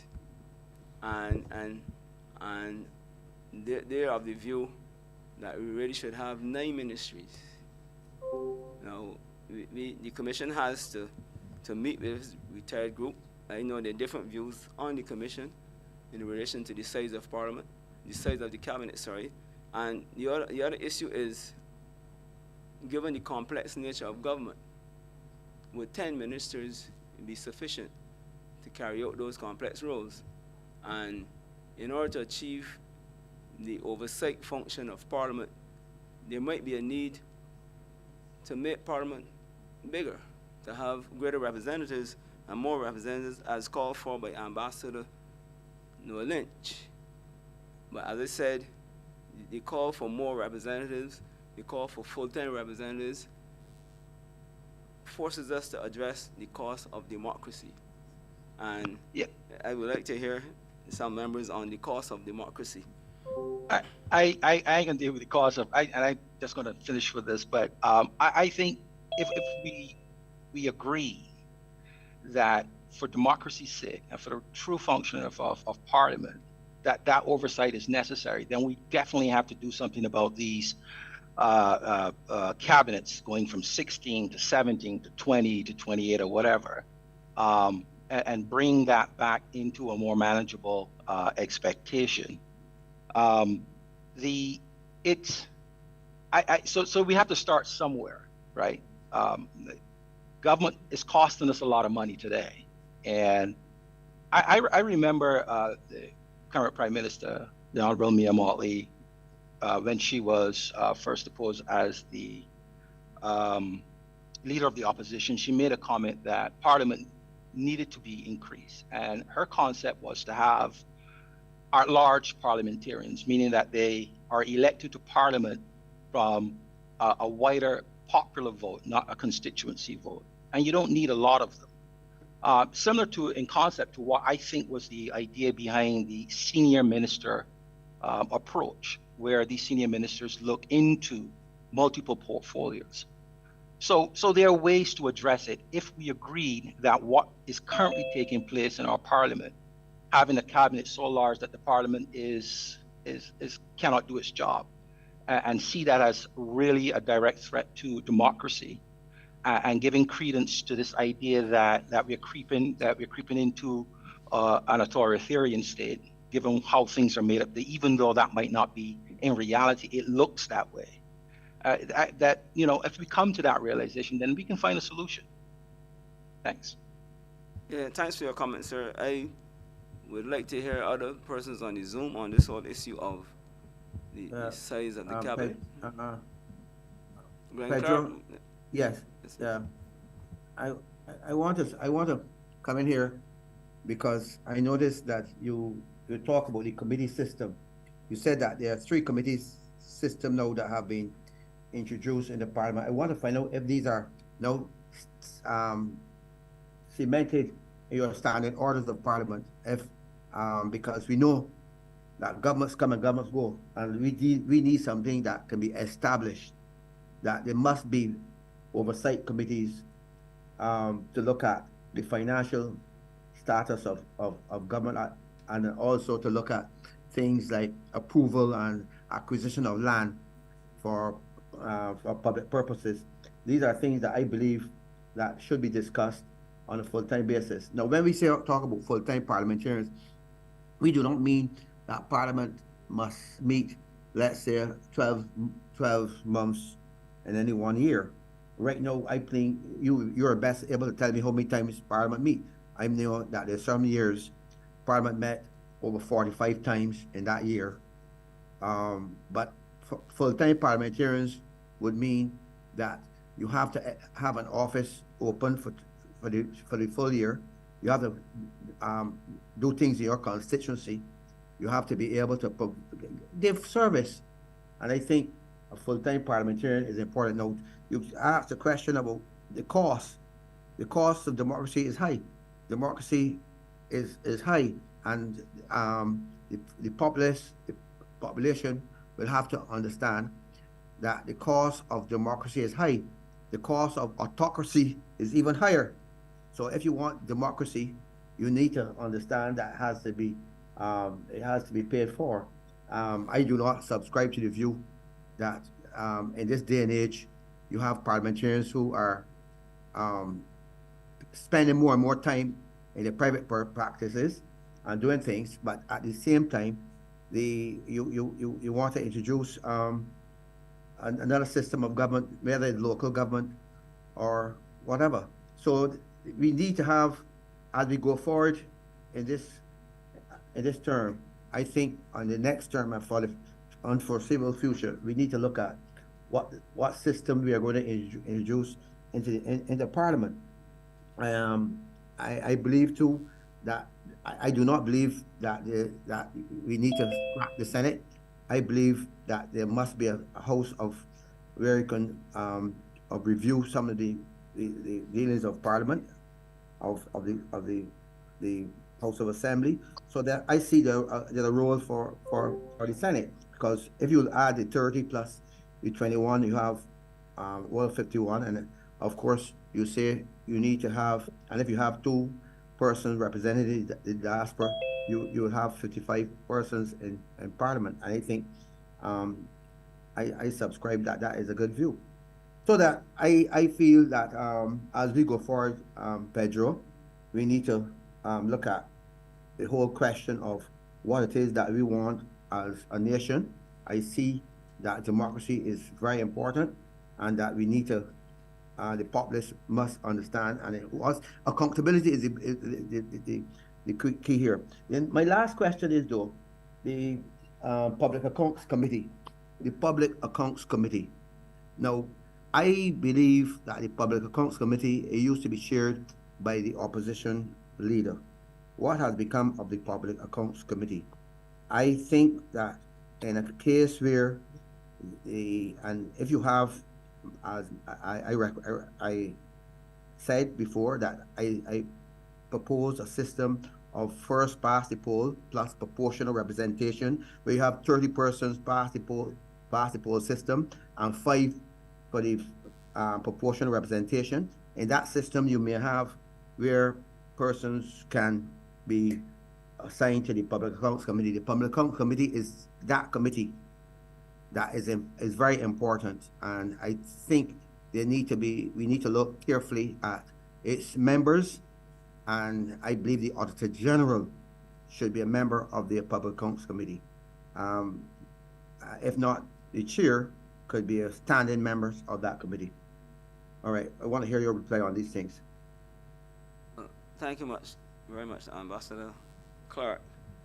Now, the Public Accounts Committee, the Auditor General is not a member, but is seen as almost a fixture of the Public Accounts Committee.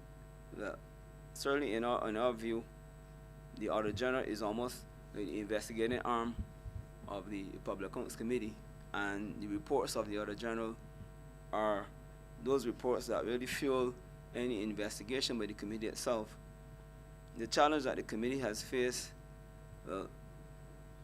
within the last two parliaments, but initially in the first parliament, the one of 2018, you will remember that we had one of the government members crossing the floor to become leader of the opposition. So the Public Accounts Committee automatically had a chairman. What has happened since 2022 is that we've repeated the situation in Parliament where one party has all the seats, so there is no leader of the opposition. And the Public Accounts Committee Act calls for that committee to be chaired by the leader of the opposition, or somebody who doesn't support the government. And only this week we had a discussion in the Parliamentary Reform Commission where there are independent senators on the committee, but because the committee is seen as almost an opposition committee, as it were, chaired by the leader of the opposition, independent senators are very loath to take up the chair of that committee for fear of being seen as in opposition to the government. And that is a real issue, and the Commission has decided that we will seek a legal opinion on that, so we could settle the whole issue of the chairmanship of the committee, so that the committee could really begin to do its work. Now, in relation to the standing committees, the standing orders were amended. You asked the question whether they were enshrined in law. They are in the standing orders, but as you are aware, as a long-serving parliamentarian, you know, a subsequent parliament, because you can't bind a future parliament. A future parliament may decide that they don't want to have these standing committees and could change the standing orders. So what I would say is that, in my experience, those committees that have been formed and have worked, future governments find it very difficult to change, because people can see them working, and the Parliament sees them working, and see that they're in the interest of an efficient parliamentary system, and they are very reluctant to change those things. And the committee system, you know, allows for members to really have a greater role in what the government is doing, and it's of benefit to the government as well. The government gets to see a different perspective, you know, on these things. And the more committees we have, it means that the parliament naturally has to evolve into a full-time parliament. You mean, as it stands now, you have the House meeting on a Tuesday and the Senate on Wednesday. And if you have 3 committees, where those committees be meeting simultaneously, you know, you can find yourself the entire week being taken up with parliamentary work.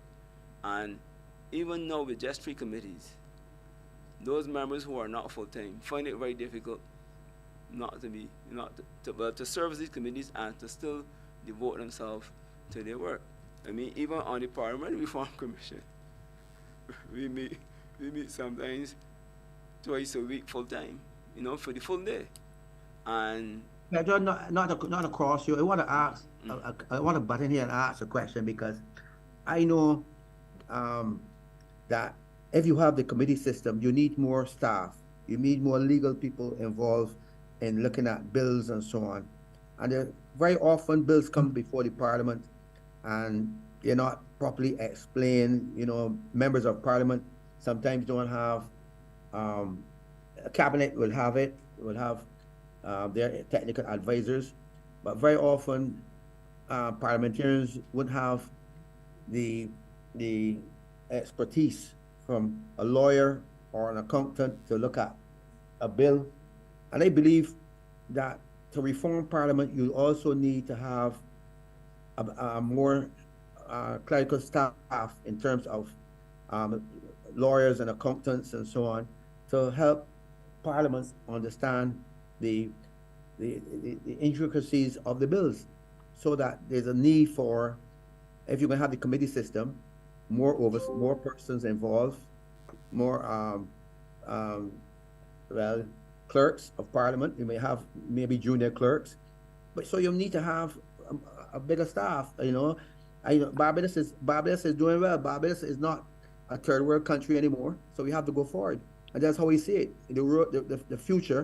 The future, we have to look at the implications, let's say, of all of these things that the government is doing at this time, and they want to, you know, congratulate the government for the foresight in terms of doing the financial committee that meet at the estimate. I think that's a wonderful step, but we need to have it going more and more throughout the year. This whole question of accountability is very, very important. You know, very important. So we need to look at the Public Accounts Committee need to meet. That's how we see it, and we need to have a role for the chairman. Ambassador Clark, the things you are proposing, even the committees. I need a screwdriver. The government. You can bring the power screwdriver from my room. Could you mute your mic, sir? Mute your mic, please.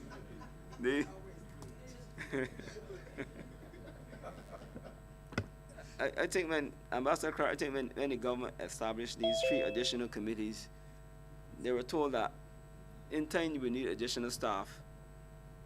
But as I say, all these things, additional staff, additional probably legal unit in the Parliament, but you know, we see the 2 Parliament buildings and they look huge from the outside, and we've almost used up all the space in those 2 buildings.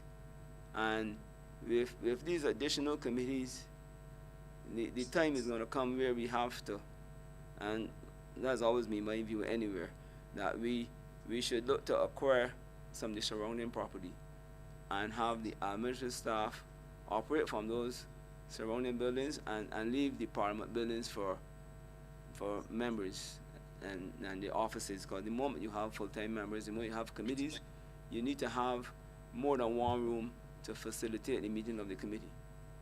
And as I said, that is a natural follow-on from, you know, the improvements that we'll be making, and additional costs.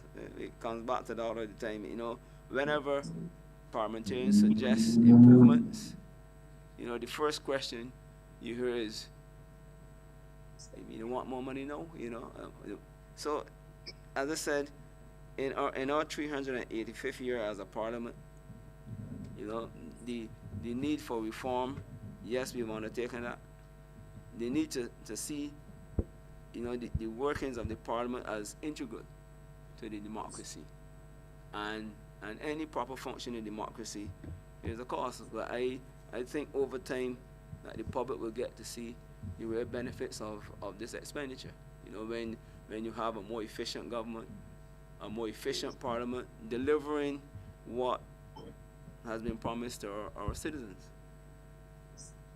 In relation to the Standing Finance Committee, which now operates at estimates, it is a more comprehensive committee system, which you get more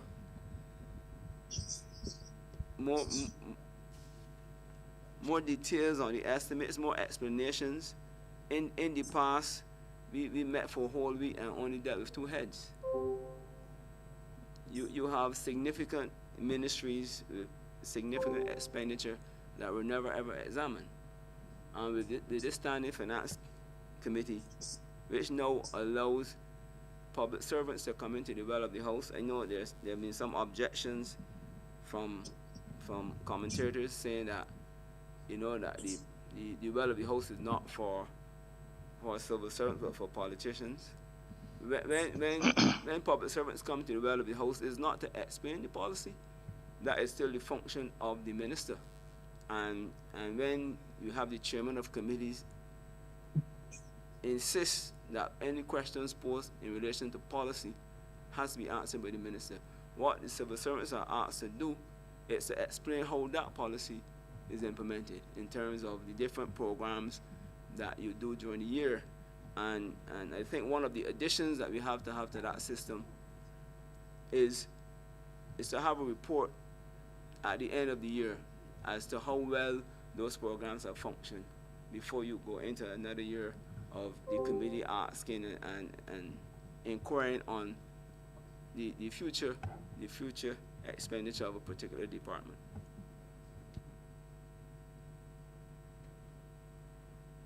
Anyone else who wants to make a contribution on this? Committees, the size of the executive, vis-a-vis the size of the parliament. I would just quickly say the whole idea of the civil servants coming into the well of the parliament was a good idea, but I think what soured in the minds of the people, Barbadians, is that it was ministers functioning as parliamentarians, questioning that duality, and at the end of the day, Barbadians are led to believe that ministers run these departments, and here it is, they're questioning the people who are not the leaders of those departments. So it was kind of confusing. If there were just parliamentarians and not ministers themselves, then the ministers or the civil servants would come into the well and have to account to the people's representative. As the people's representative, it would have been a better sell. But it was that duality of ministers functioning as parliamentarians, questioning civil servants about the running of the various departments that was, to my mind, confusing. So if I may just respond to that, I think that was just occasioned by the particular scenario following the last two elections. Now, had we had that system in 2013, where you had 16 on one side and 14 on the other side, you would have seen that system working as is intended to work, because you would have had civil servants being questioned by ordinary parliamentarians. It's just because the makeup of the parliament now, and you would have had opposition. And I'm telling you, if that system had been in place in 2013, we would need about 10 weeks. I'm serious too, because it lends itself, to serious examination of the government's finances. But it doesn't happen now because of the makeup of the parliament. And so I'm happy that the system has been introduced, because when it returns to normality, I see these last two elections as not normal, the normal things over the course of time. And we would then see the real benefit of that Standing Finance Committee. And one of the other benefits, because we followed our sister parliament in Trinidad, and one of the things that ministers discovered in the Standing Finance Committee there was that they discovered things about their ministries that they didn't even know through examination in the parliament. Right, so it leads to transparency all around, and for better governance and a more effective parliamentary system. Any other callers? Any other one? I see Dr. Lashley, your hand is up. Go ahead, please. Thank you very much. This will be my last comment. First of all, I want to thank you very much for the opportunity to participate in this really, really very important conversation. The last thing, I don't know the answer to this, so I'm really asking the question. When people are appointed as ministers, are their mandate letters made public such that, accountability and transparency is not only encouraged, but demanded? So are those mandate letters made public?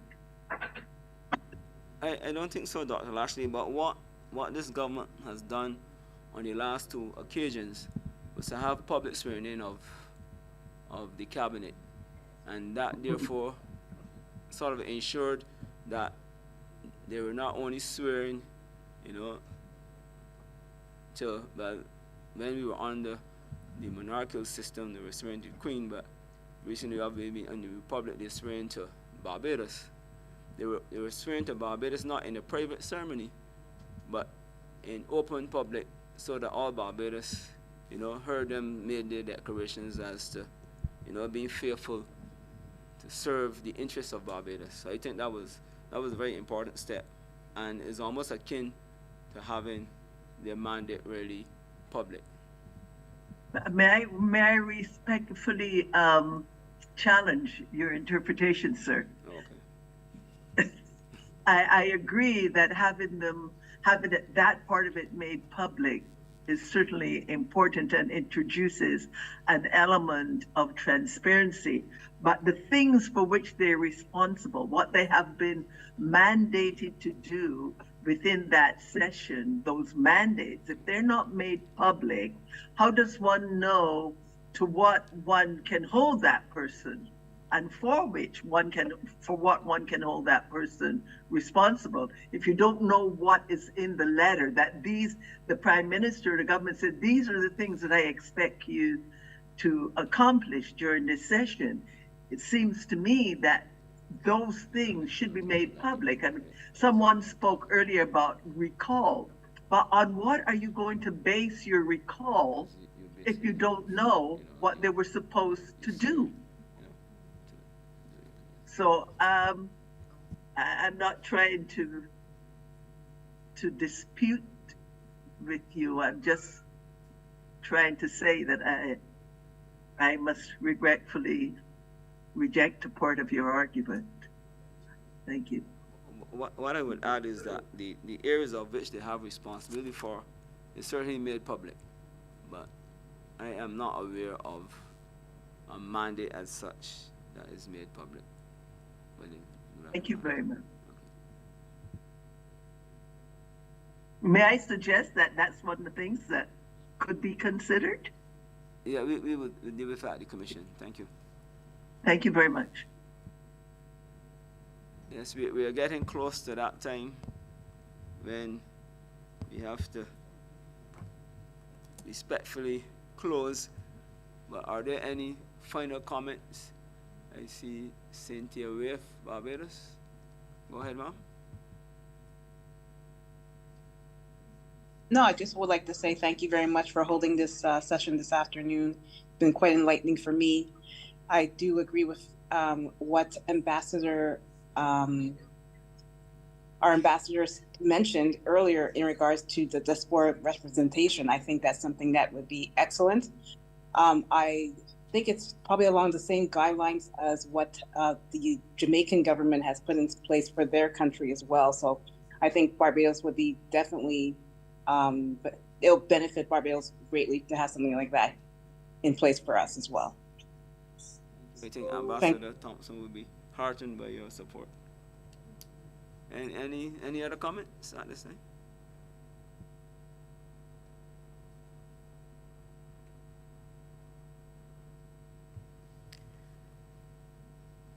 So my phone is telling me that it's 3:59, and we're supposed to close at 4 o'clock.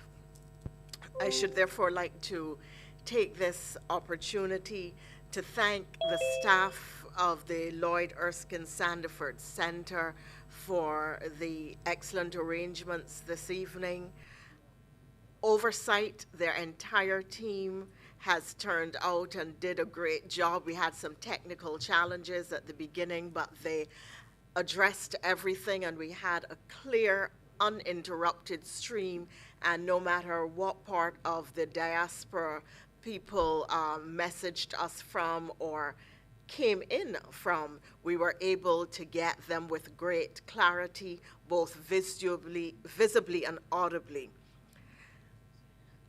Our ladies doing interpretation for the hearing impaired, Ms. Medford and Mrs. Leons, thank you both so very much for ensuring that members of the community who are challenged with their hearing were able to participate, to join in, and to know what is happening. For those who came out to attend in person, we are deeply grateful to have some warm smiles and a physical presence of others in the room. The staff of Parliament, always for their commitment and their journey with us as the Commission has gone all over Barbados, geographically, having town hall meetings in every in strategic geographic locations to hear from Barbadians. We have 2 more town hall meetings scheduled, and they are going to be our final 2.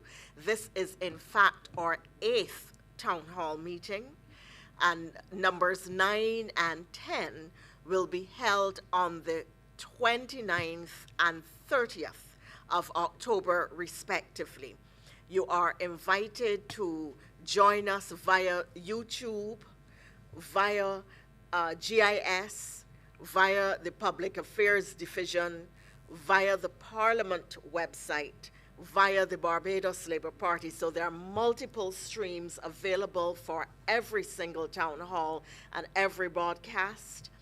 And on the 29th at 7 in the evening Barbados time, we go to George Street, to the headquarters of the Democratic Labour Party, to hear from the Democratic Labour Party executive, arms, and members of that organization, what are their views on the issues of parliamentary reform.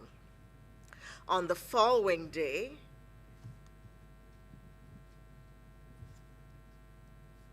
the 30th and 31st. Oh, I'm giving you the wrong date, I'm being told. On the 30th and 31st. Really?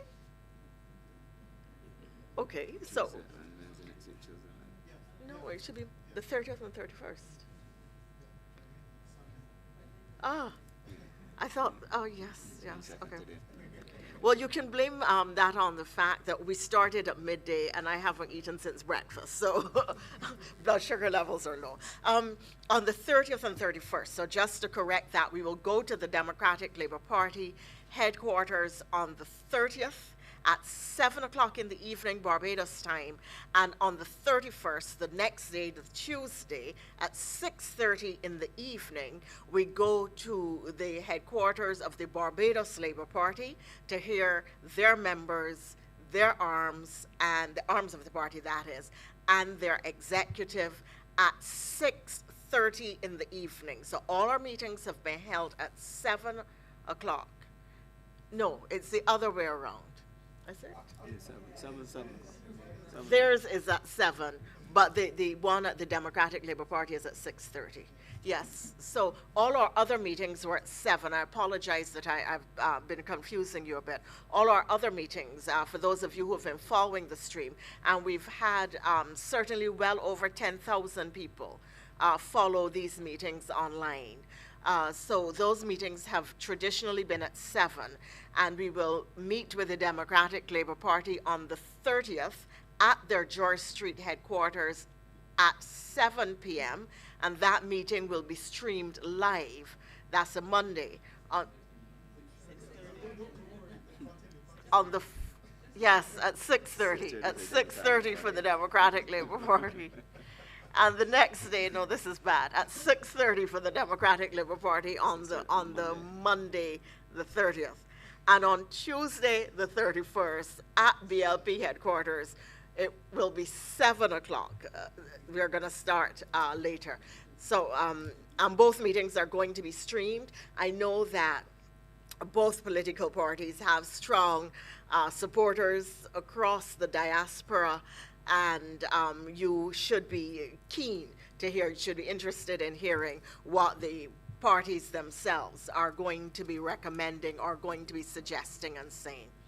I want to thank all Barbadians everywhere, whatever country, whatever time zone you are in, for taking the time to join us this evening, to share your views, to give your opinions, to make your recommendations, to say what is of concern to you and what you want to see our Parliament look like and do going forward. Thank you so very much from all the members of the Commission for being with us these last 4 hours. Some people came in and went out, and we want to thank you all. Thank you so very much, and good evening from Barbados. Good morning, good afternoon, good day. Wherever you are, stay safe.